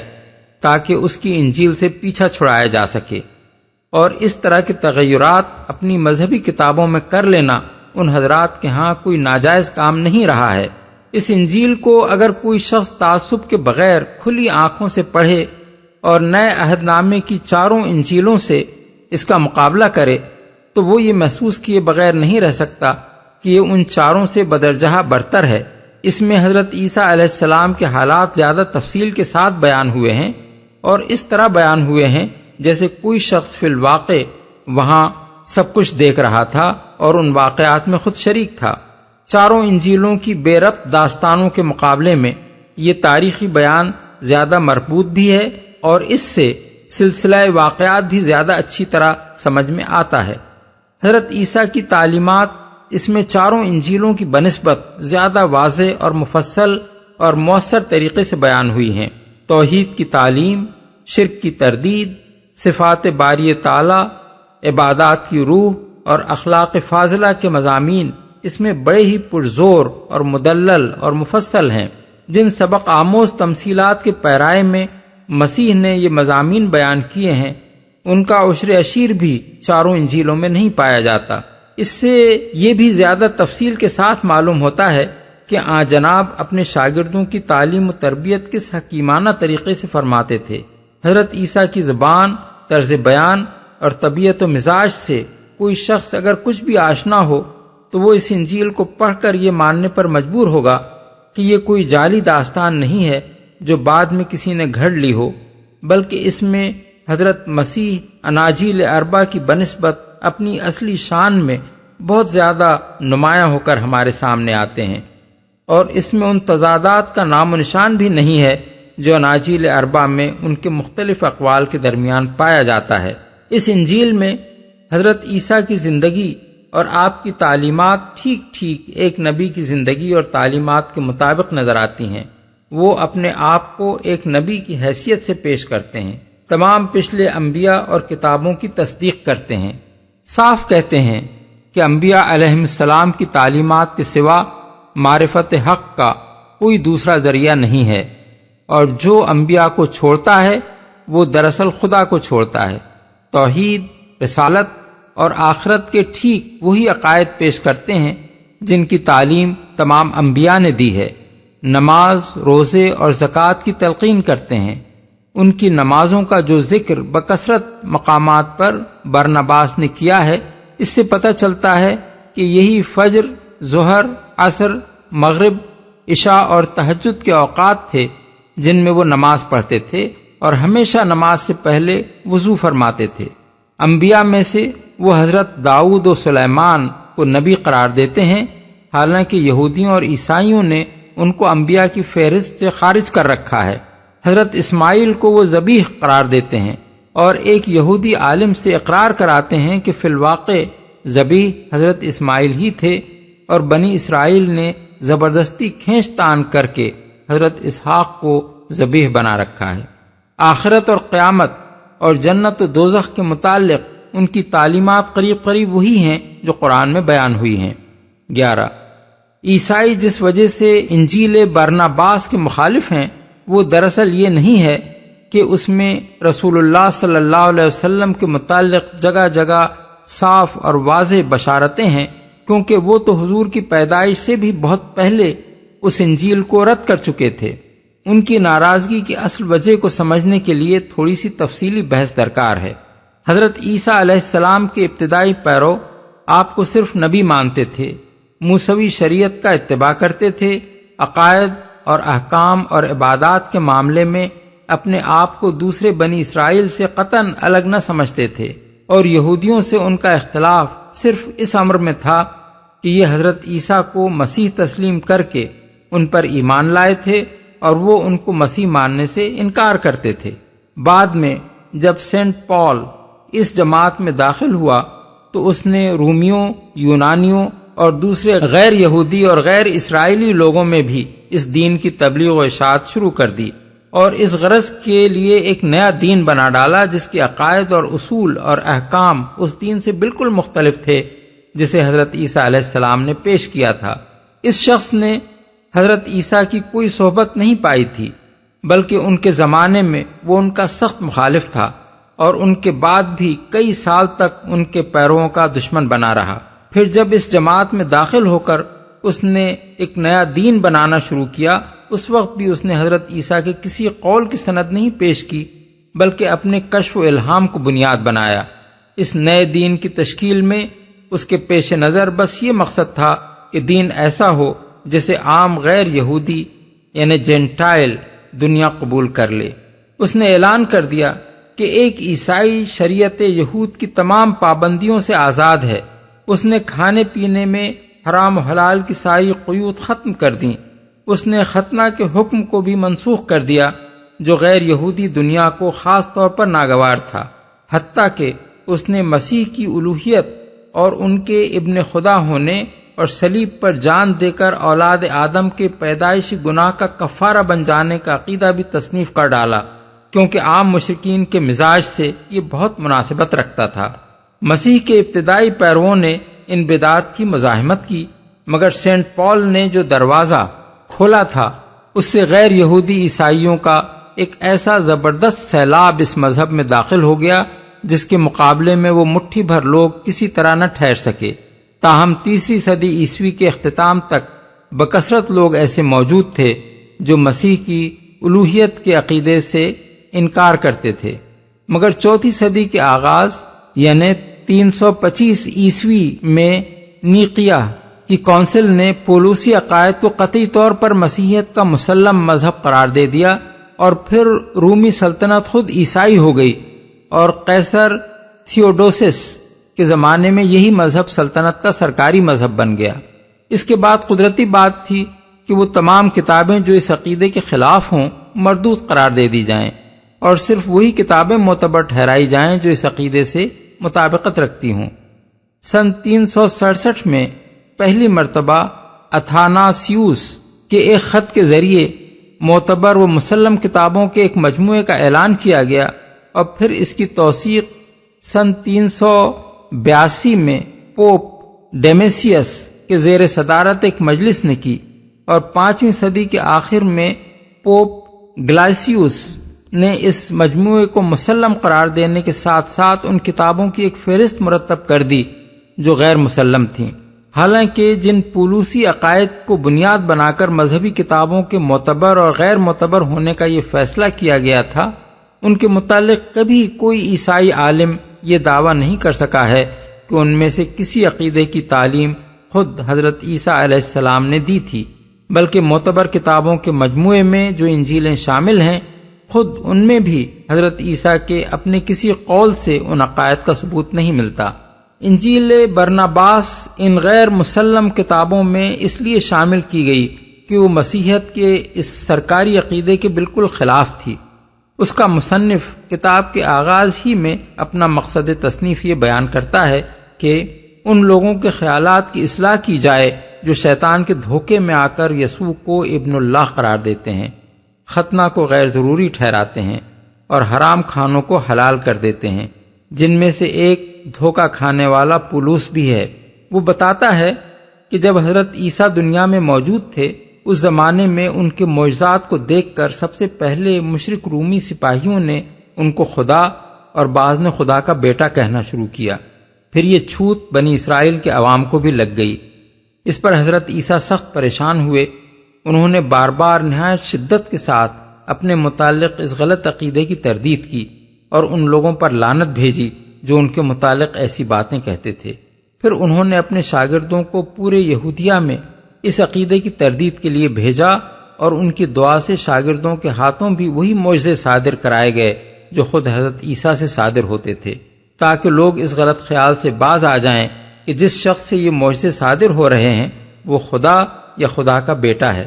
اس سلسلے میں وہ حضرت عیسیٰ کی مفصل تقریریں نقل کرتا ہے جن میں انہوں نے بڑی سختی کے ساتھ اس غلط عقیدے کی تردید کی تھی،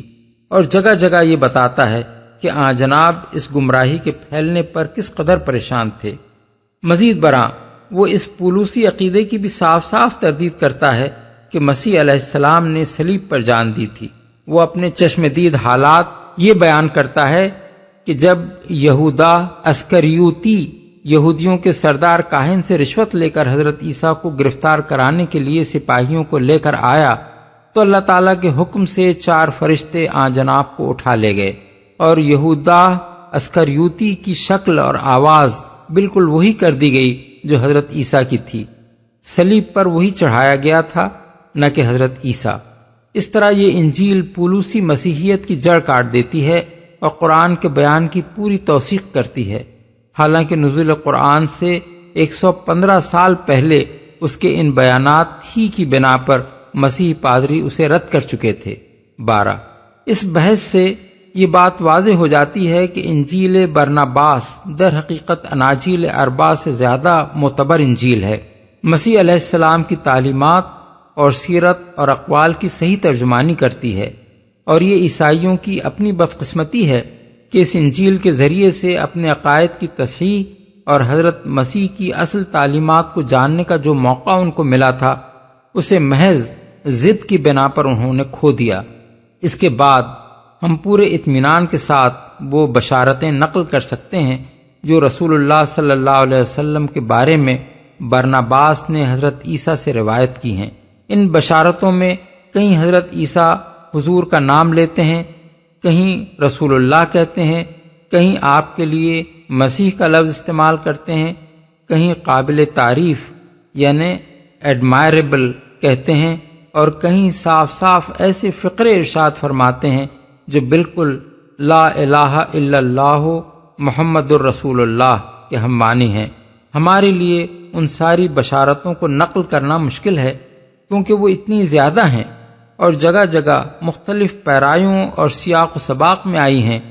کہ ان سے ایک اچھا خاصا رسالہ مرتب ہو سکتا ہے۔ یہاں ہم محض بطور نمونہ ان میں سے چند کو نقل کرتے ہیں۔ تمام انبیاء جن کو خدا نے دنیا میں بھیجا، جن کی تعداد 1,44,000 تھی، انہوں نے ابہام کے ساتھ بات کی، مگر میرے بعد تمام انبیاء اور مقدس ہستیوں کا نور آئے گا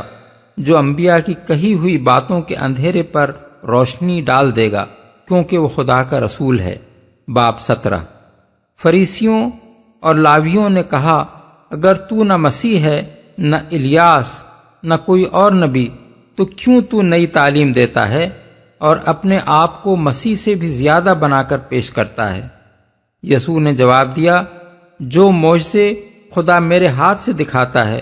وہ یہ ظاہر کرتے ہیں کہ میں وہی کچھ کہتا ہوں جو خدا چاہتا ہے، ورنہ در حقیقت میں اپنے آپ کو اس یعنی مسیح سے بڑا شمار کیے جانے کے قابل نہیں قرار دیتا جس کا تم ذکر کر رہے ہو۔ میں تو اس خدا کے رسول کے موزے کے بند یا اس کی جوتی کے تسمے کھولنے کے لائق بھی نہیں ہوں جس کو تم مسیح کہتے ہو، جو مجھ سے پہلے بنایا گیا تھا اور میرے بعد آئے گا اور صداقت کی باتیں لے کر آئے گا تاکہ اس کے دین کی کوئی انتہا نہ ہو۔ باب 42۔ بالیقین میں تم سے کہتا ہوں کہ ہر نبی جو آیا ہے وہ صرف ایک قوم کے لیے خدا کی رحمت کا نشان بن کر پیدا ہوا ہے۔ اس وجہ سے ان انبیاء کی باتیں ان لوگوں کے سوا کہیں اور نہیں پھیلیں جن کی طرف وہ بھیجے گئے تھے، مگر خدا کا رسول جب آئے گا خدا گویا اس کو اپنے ہاتھ کی مہر دے دے گا، یہاں تک کہ وہ دنیا کی تمام قوموں کو جو اس کی تعلیم پائیں گی نجات اور رحمت پہنچا دے گا۔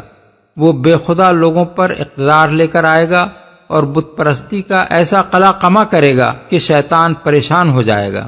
اس کے آگے شاگردوں کے ساتھ ایک طویل مکالمے میں حضرت عیسیٰ تصریح کرتے ہیں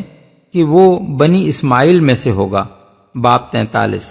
اس لیے میں تم سے کہتا ہوں کہ خدا کا رسول وہ رونق ہے جس سے خدا کی پیدا کی ہوئی قریب قریب تمام چیزوں کو خوشی نصیب ہوگی، کیونکہ وہ فہم اور نصیحت، حکمت اور طاقت، خشیت اور محبت، حزم اور ورع کی روح سے آراستہ ہے۔ وہ فیاضی اور رحمت، عدل اور تقوی، شرافت اور صبر کی روح سے مزین ہے، جو اس نے خدا سے ان تمام چیزوں کی بنسبت 3 گنی پائی ہے جنہیں خدا نے اپنی مخلوق میں سے یہ روح بخشی ہے۔ کیسا مبارک وقت ہوگا جب وہ دنیا میں آئے گا۔ یقین جانو میں نے اس کو دیکھا ہے اور اس کی تعظیم کی ہے، جس طرح ہر نبی نے اس کو دیکھا ہے۔ اس کی روح کو دیکھنے ہی سے خدا نے ان کو نبوت دی، اور جب میں نے اس کو دیکھا تو میری روح سکینت سے بھر گئی، یہ کہتے ہوئے کہ اے محمد خدا تمہارے ساتھ ہو اور وہ مجھے تمہاری جوتی کے تسمے باندھنے کے قابل بنا دے، کیونکہ یہ مرتبہ بھی پالوں تو میں ایک بڑا نبی اور خدا کی ایک مقدس ہستی ہو جاؤں گا۔ باب 44۔ میرے جانے سے تمہارا دل پریشان نہ ہو، نہ تم خوف کرو، کیونکہ میں نے تم کو پیدا نہیں کیا ہے بلکہ خدا ہمارا خالق جس نے تمہیں پیدا کیا ہے وہی تمہاری حفاظت کرے گا۔ رہا میں تو اس وقت میں دنیا میں اس رسول خدا کے لیے راستہ تیار کرنے آیا ہوں جو دنیا کے لیے نجات لے کر آئے گا۔ اندریاس نے کہا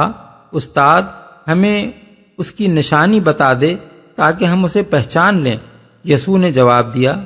وہ تمہارے زمانے میں نہیں آئے گا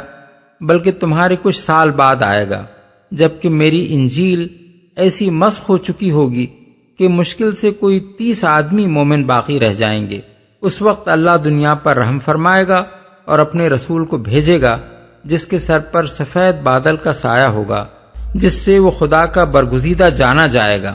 اور اس کے ذریعے سے خدا کی معرفت دنیا کو حاصل ہوگی۔ وہ بے خدا لوگوں کے خلاف بڑی طاقت کے ساتھ آئے گا اور زمین پر بت پرستی کو مٹا دے گا، اور مجھے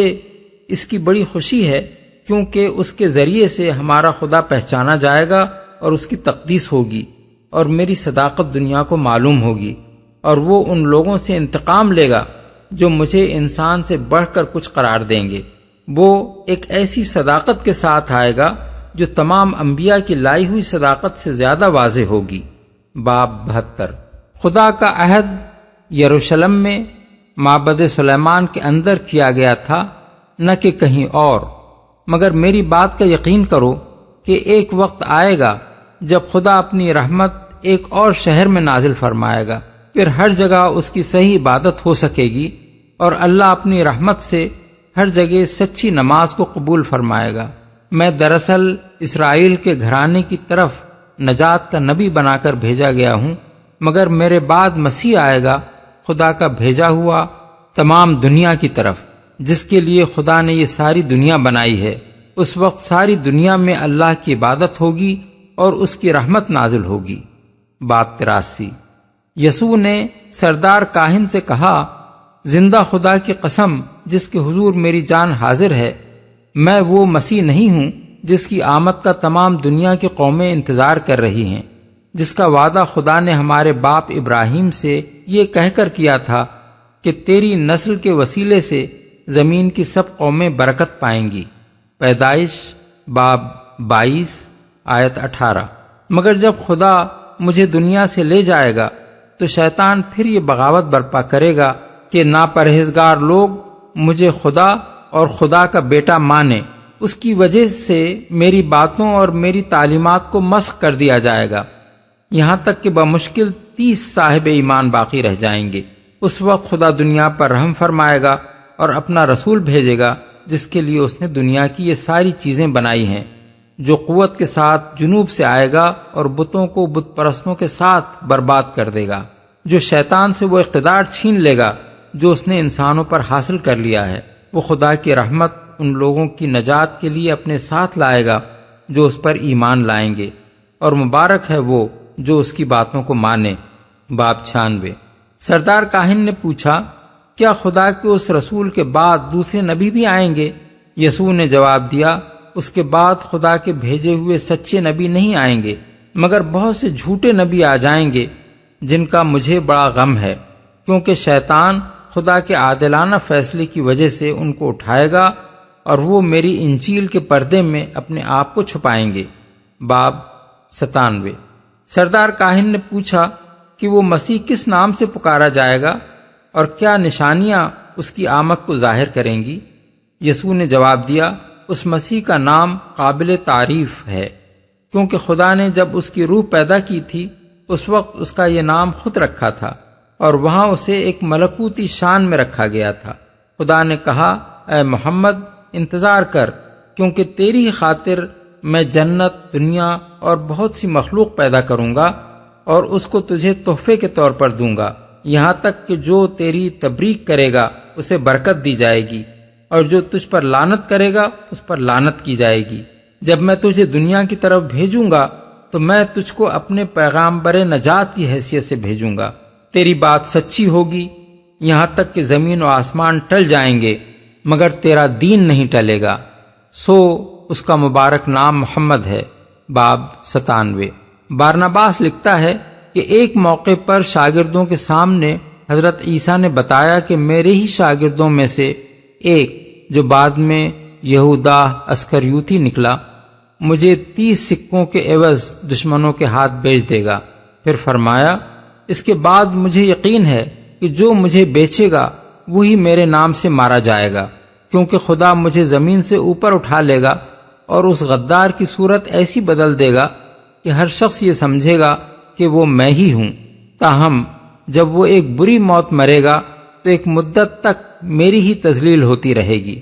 مگر جب محمد خدا کا مقدس رسول آئے گا تو میری وہ بدنامی دور کر دی جائے گی، اور خدا یہ اس لیے کرے گا کہ میں نے اس مسیح کی صداقت کا اقرار کیا ہے۔ وہ مجھے اس کا یہ انعام دے گا کہ لوگ یہ جان لیں گے کہ میں زندہ ہوں اور اس ذلت کی موت سے میرا کوئی واسطہ نہیں ہے۔ باب 113۔ شاگردوں سے حضرت عیسیٰ نے کہا، بے شک میں تم سے کہتا ہوں کہ اگر موسیٰ کی کتاب سے صداقت مسخ نہ کر دی گئی ہوتی تو خدا ہمارے باپ داؤد کو ایک دوسری کتاب نہ دیتا، اور اگر داؤد کی کتاب میں تحریف نہ کی گئی ہوتی تو خدا مجھے انجیل نہ دیتا، کیونکہ خداوند ہمارا خدا بدلنے والا نہیں ہے، اور اس نے سب انسانوں کو ایک ہی پیغام دیا ہے۔ لہذا جب اللہ کا رسول آئے گا تو وہ اس لیے آئے گا کہ ان ساری چیزوں کو صاف کر دے جن سے بے خدا لوگوں نے میری کتاب کو آلودہ کر دیا ہے۔ باب 124۔ ان صاف اور مفصل پیشین گوئیوں میں صرف 3 چیزیں ایسی ہیں جو بادی النظر میں نگاہ کو کھٹکتی ہیں۔ ایک یہ کہ ان میں اور انجیل برنباس کی متعدد دوسری عبارتوں میں حضرت عیسیٰ علیہ السلام نے اپنے مسیح ہونے کا انکار کیا ہے۔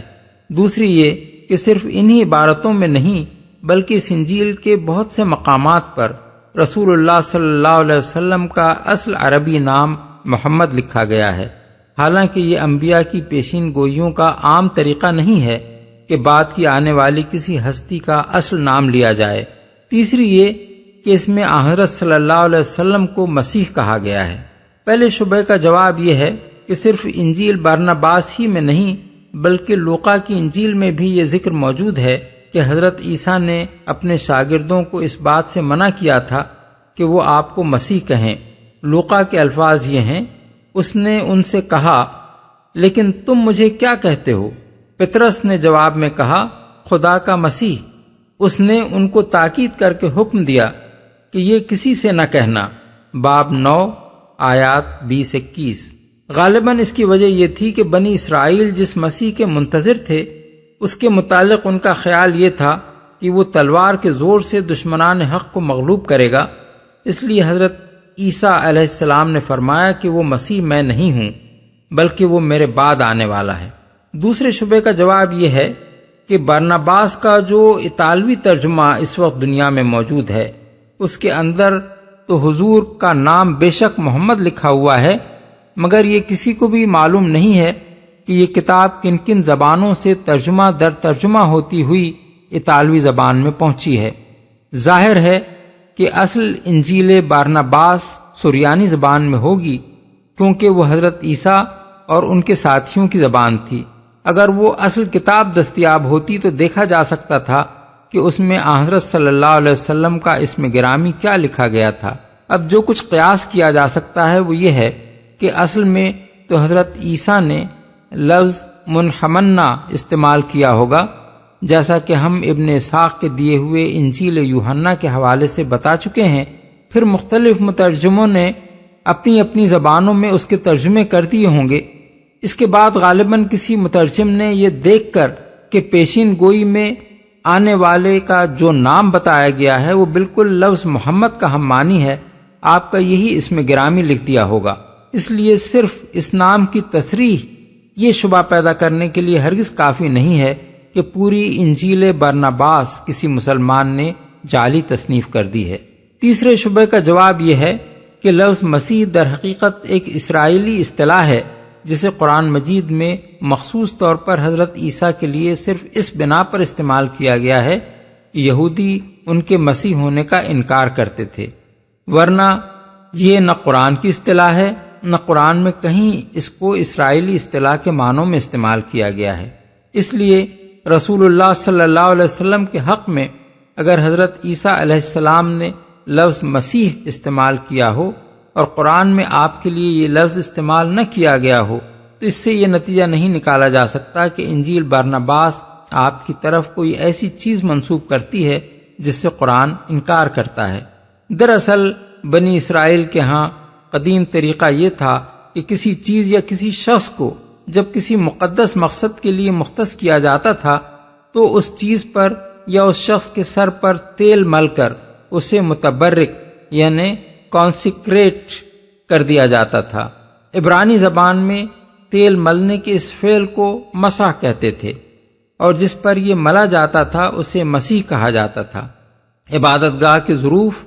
اسی طریقے سے مسح کر کے عبادت کے لیے وقف کیے جاتے تھے۔ کاہنوں کو کہانت یعنی پریسٹہوڈ کے منصب پر معمور کرتے وقت بھی مسح کیا جاتا تھا۔ بادشاہ اور نبی بھی جب خدا کی طرف سے بادشاہت یا نبوت کے لیے نامزد کیے جاتے تو انہیں مسح کیا جاتا۔ چنانچہ بائبل کی روح سے بنی اسرائیل کی تاریخ میں بکثرت مسیح پائے جاتے ہیں۔ حضرت ہارون کاہن کی حیثیت سے مسیح تھے، حضرت موسیٰ کاہن اور نبی کی حیثیت سے، طالوت بادشاہ کی حیثیت سے، حضرت داؤد بادشاہ اور نبی کی حیثیت سے،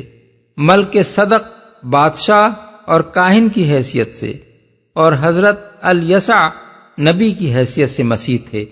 بعد میں یہ بھی ضروری نہ رہا کہ تیل مل کر ہی کسی کو معمور کیا جائے، بلکہ محض کسی کا معمور من اللہ ہونا ہی مسیح ہونے کا ہم معنی بن گیا تھا۔ مثال کے طور پر دیکھیے، 1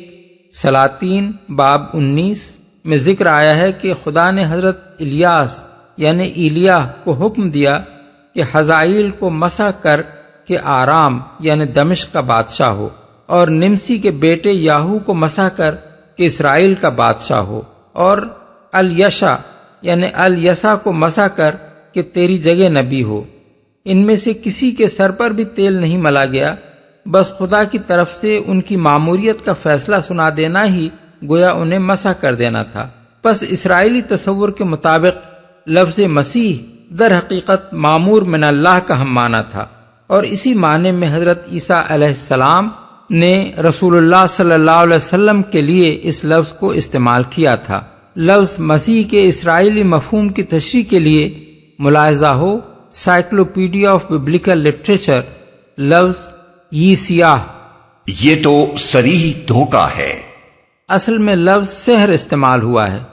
سحر یہاں جادو کے نہیں بلکہ دھوکے اور فریب کے معنی میں استعمال ہوا ہے۔ عربی لغت میں جادو کی طرح اس کے یہ معنی بھی معروف ہیں۔ کہتے ہیں سحرہ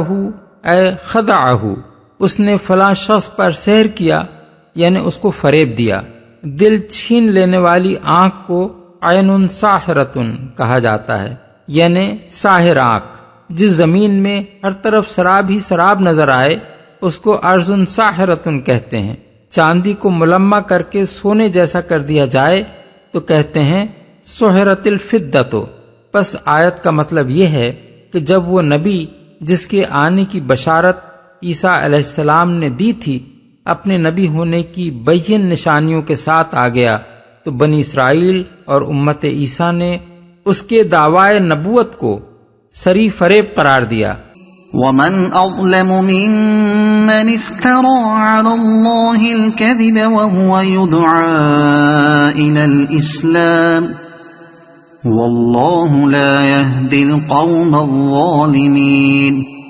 اب بھلا اس شخص سے بڑا ظالم اور کون ہوگا جو اللہ پر جھوٹے بہتان باندھے حالانکہ اسے اسلام یعنی اللہ کے آگے سر اطاعت جھکا دینے کی دعوت دی جا رہی ہو۔ ایسے ظالموں کو اللہ ہدایت نہیں دیا کرتا۔ جو اللہ پر جھوٹے بہتان باندھے، یعنی اللہ کے بھیجے ہوئے نبی کو جھوٹا مدعی قرار دے اور اللہ کے اس کلام کو جو اس کے نبی پر نازل ہو رہا ہو نبی کا اپنا گھڑا ہوا کلام ٹھہرائے، اسلام کی دعوت دی جا رہی ہو۔ یعنی اول تو سچے نبی کو جھوٹا مدعی کہنا ہی بجائے خود کچھ کم ظلم نہیں ہے، کجا کہ اس پر مزید ظلم یہ کیا جائے کہ بلانے والا تو خدا کی بندگی و اطاعت کی طرف بلا رہا ہو اور سننے والا جواب میں اسے گالیاں دے اور اس کی دعوت کو زک دینے کے لیے جھوٹ اور بہتان اور افترا پردازیوں کے ہتھ کنڈے استعمال کرے۔ يريدون ليطفئوا نور الله بأفواههم والله متم نوره ولو كره الكافرون۔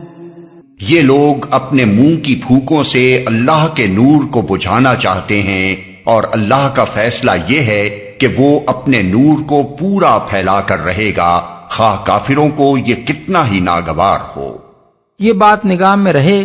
کہ یہ آیات سن 3 ہجری میں جنگ احد کے بعد نازل ہوئی تھیں، جبکہ اسلام صرف شہر مدینہ تک محدود تھا۔ مسلمانوں کی تعداد چند ہزار سے زیادہ نہ تھی اور سارا عرب اس دین کو مٹا دینے پر تلا ہوا تھا۔ احد کے مارکے میں جو زک مسلمانوں کو پہنچی تھی اس کی وجہ سے ان کی ہوا اکھڑ گئی تھی اور گرد و پیش کے قبائل ان پر شیر ہو گئے تھے۔ ان حالات میں فرمایا گیا کہ اللہ کا یہ نور کسی کے بجھائے نہ بجھ سکے گا بلکہ پوری طرح روشن ہو کر اور دنیا بھر میں پھیل کر رہے گا۔ یہ ایک صریح پیشین گوئی ہے جو حرف بحرف سے ہی ثابت ہوئی۔ اللہ کے سوا اس وقت اور کون یہ جان سکتا تھا کہ اسلام کا مستقبل کیا ہے؟ انسانی نگاہیں تو اس وقت یہ دیکھ رہی تھیں کہ یہ ایک ٹمٹماتا ہوا چراغ ہے جسے بجھا دینے کے لیے بڑے زور کی آندھیاں چل رہی ہیں۔ هو الذي أرسل رسوله بالهدى ودين الحق ليظهره على الدين كله ولو كره المشركون۔ وہی تو ہے جس نے اپنے رسول کو ہدایت اور دین حق کے ساتھ بھیجا ہے تاکہ اسے پورے کے پورے دین پر غالب کر دے خواہ مشرکین کو یہ کتنا ہی ناگوار ہو۔ مشرکین کو ناگوار ہو یعنی ان لوگوں کو جو اللہ کی بندگی کے ساتھ دوسروں کی بندگیاں ملاتے ہیں اور اللہ کے دین میں دوسرے دینوں کی آمیزش کرتے ہیں، جو اس بات پر راضی نہیں ہیں کہ پورا کا پورا نظام زندگی صرف ایک خدا کی اطاعت اور ہدایت پر قائم ہو، جنہیں اس بات پر اصرار ہے کہ جس جس معبود کی چاہیں گے بندگی کریں گے، اور جن جن فلسفوں اور نظریات پر چاہیں گے اپنے عقائد و اخلاق اور تہذیب و تمدن کی بنیاد رکھیں گے۔ ایسے سب لوگوں کے علی الرغم یہ فرمایا جا رہا ہے کہ اللہ کا رسول ان کے ساتھ مصالحت کرنے کے لیے نہیں بھیجا گیا ہے، بلکہ اس لیے بھیجا گیا ہے کہ جو ہدایت اور دین حق وہ اللہ کی طرف سے لایا ہے اسے پورے دین یعنی نظام زندگی کے ہر شعبے پر غالب کر دے۔ یہ کام اسے بہرحال کر کے رہنا ہے، کافر اور مشرک مان لیں تو اور نہ مانے تو، اور مزاحمت میں ایڑی چھوٹی کا زور لگا دیں تو، رسول کا یہ مشن ہر حالت میں پورا ہو کر رہے گا۔ یہ اعلان اس سے پہلے قرآن میں 2 جگہ ہو چکا ہے، ایک سورہ توبہ آیت 33 میں، دوسرے سورہ فتح آیت 28 میں۔ اب تیسری مرتبہ اسے یہاں دہرایا جا رہا ہے۔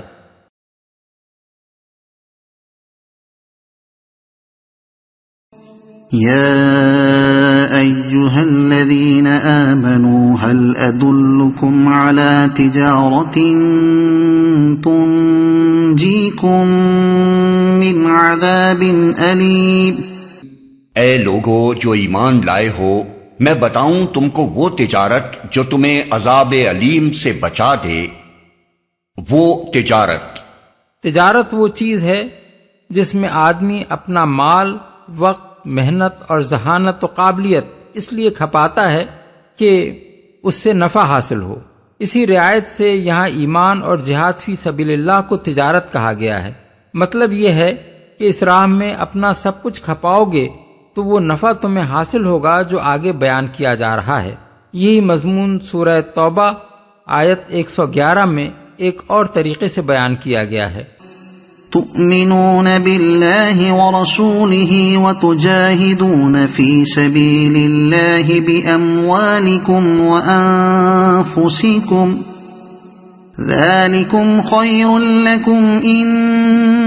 كنتم تعلمون يغفر لكم ذنوبكم ويدخلكم جنات تجري من تحتها الأنهار ومساكن طيبة في جنات عدن ذلك الفوز العظيم۔ ایمان لاؤ اللہ اور اس کے رسول پر اور جہاد کرو اللہ کی راہ میں اپنے مالوں سے اور اپنی جانوں سے، یہی تمہارے لیے بہتر ہے اگر تم جانو۔ اللہ تمہارے گناہ معاف کر دے گا اور تم کو ایسے باغوں میں داخل کرے گا جن کے نیچے نہریں بہتی ہوں گی، اور ابدی قیام کی جنتوں میں بہترین گھر تمہیں عطا فرمائے گا۔ یہ ہے بڑی کامیابی۔ اللہ اور اس کے رسول پر ایمان لانے والوں سے جب کہا جائے کہ ایمان لاؤ تو اس سے خود بخود یہ معنی نکلتے ہیں کہ مخلص مسلمان بنو، ایمان کے محض زبانی دعوے پر اکتفا نہ کرو، بلکہ جس چیز پر ایمان لائے ہو اس کی خاطر ہر طرح کی قربانیاں برداشت کرنے کے لیے تیار ہو جاؤ۔ اگر تم جانو، یعنی یہ تجارت تمہارے لیے دنیا کی تجارتوں سے زیادہ بہتر ہے۔ یہ ہے بڑی کامیابی۔ یہ اس تجارت کے اصل فوائد ہیں جو آخرت کی ابدی زندگی میں حاصل ہوں گے۔ ایک، خدا کے عذاب سے محفوظ رہنا، دوسرے، گناہوں کی معافی، تیسرے، خدا کی اس جنت میں داخل ہونا جس کی نعمتیں لازوال ہیں۔ وَأُخْرَى تُحِبُّونَهَا نَصْرٌ مِّنَ اللَّهِ وَفَتْحٌ قَرِيبٌ وَبَشِّرِ الْمُؤْمِنِينَ۔ اور وہ دوسری چیز جو تم چاہتے ہو وہ بھی تمہیں دے گا، اللہ کی طرف سے نصرت اور قریب ہی میں حاصل ہو جانے والی فتح۔ اے نبی، اہل ایمان کو اس کی بشارت دے دو، قریب ہی میں حاصل ہو جانے والی فتح۔ دنیا میں فتح و کامرانی بھی اگرچہ اللہ کی ایک بڑی نعمت ہے، لیکن مومن کے لیے اصل اہمیت کی چیز یہ نہیں ہے بلکہ آخرت کی کامیابی ہے۔ اسی لیے جو نتیجہ دنیا کی زندگی میں حاصل ہونے والا ہے اس کا ذکر بعد میں کیا گیا، اور جو نتیجہ آخرت میں رونما ہونے والا ہے اس کے ذکر کو مقدم رکھا گیا۔ يا أيها الذين آمنوا كونوا أنصار الله كما قال عيسى ابن مريم للحواريين من أنصاري إلى الله قال الحواريون نحن أنصار الله فآمنت طائفة من بني إسرائيل وكفرت طائفة فأيدنا الذين آمنوا على عدوهم فأصبحوا ظاهرين۔ اے لوگو جو ایمان لائے ہو، اللہ کے مددگار بنو، جس طرح عیسیٰ ابن مریم نے حواریوں کو خطاب کر کے کہا تھا، کون ہے اللہ کی طرف بلانے میں میرا مددگار؟ اور حواریوں نے جواب دیا تھا، ہم ہیں اللہ کے مددگار۔ اس وقت بنی اسرائیل کا ایک گروہ ایمان لایا اور دوسرے گروہ نے انکار کیا، پھر ہم نے ایمان لانے والوں کی ان کے دشمنوں کے مقابلے میں تائید کی اور وہی غالب ہو کر رہے۔ حواریوں کو حضرت عیسیٰ علیہ السلام کے ساتھیوں کے لیے بائبل میں عموماً لفظ شاگرد استعمال کیا گیا ہے، لیکن بعد میں ان کے لیے رسول یعنی اپاسٹلز کی اصطلاح عیسائیوں میں رائج ہو گئی۔ اس معنی میں نہیں کہ وہ خدا کے رسول تھے، بلکہ اس معنی میں کہ حضرت عیسیٰ ان کو اپنی طرف سے مبلغ بنا کر اطراف فلسطین میں بھیجا کرتے تھے۔ یہودیوں کے ہاں یہ لفظ پہلے سے ان لوگوں کے لیے بولا جاتا تھا جو ہیکل کے لیے چندہ جمع کرنے بھیجے جاتے تھے۔ اس کے مقابلے میں قرآن کی اصطلاح حواری ان دونوں مسیحی اصطلاحوں سے بہتر ہے۔ اس لفظ کی اصل حور ہے، جس کے معنی سفیدی کے ہیں۔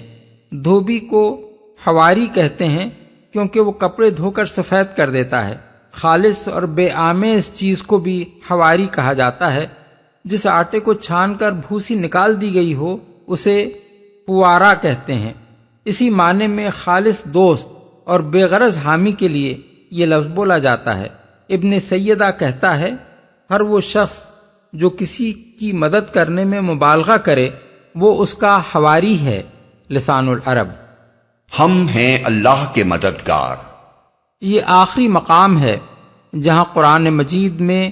ان لوگوں کو اللہ کا مددگار کہا گیا ہے جو خلق خدا کو دین کی طرف بلانے اور اللہ کے دین کو کفر کے مقابلے میں غالب کرنے کی جدوجہد کریں۔ اس سے پہلے یہی مضمون سورہ آل عمران آیت 52، سورہ حج آیت 40، سورہ محمد آیت 7، سورہ حدید آیت 25 اور سورہ حشر آیت 8 میں گزر چکا ہے۔ اور ان آیات کی تشریح ہم تفہیم القرآن جلد اول، سورہ آل عمران جلد سوم، الحج جلد پنجم، سورہ محمد اور سورہ حدید میں کر چکے ہیں۔ نیز سورہ محمد میں بھی اس مسئلے کے ایک گوشے پر واضح روشنی ڈالی جا چکی ہے۔ اس کے باوجود بعض لوگوں کے ذہن میں یہ الجھن پائی جاتی ہے کہ جب اللہ تعالیٰ قادر مطلق ہے، تمام خلق سے بے نیاز ہے، کسی کا محتاج نہیں ہے اور سب اس کے محتاج ہیں، تو کوئی بندہ آخر اللہ کا مددگار کیسے ہو سکتا ہے؟ اس الجھن کو رفع کرنے کے لیے ہم یہاں اس مسئلے کی مزید وضاحت کیے دیتے ہیں۔ دراصل ایسے لوگوں کو اللہ کا مددگار اس لیے نہیں کہا گیا ہے کہ اللہ رب العالمین معاذ اللہ کسی کام کے لیے اپنی کسی مخلوق کی مدد کا محتاج ہے،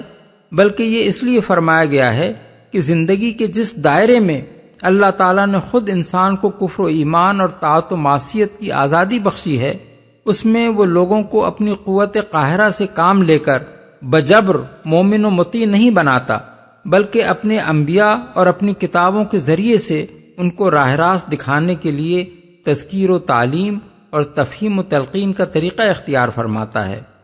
اس تذکیر و تعلیم کو جو شخص برضا و رغبت قبول کر لے وہ مومن ہے، اور جو عملاً مطیع فرمان بن جائے وہ مسلم و قانت اور عابد ہے۔ جو خدا ترس کا رویہ اختیار کر لے وہ متقی ہے،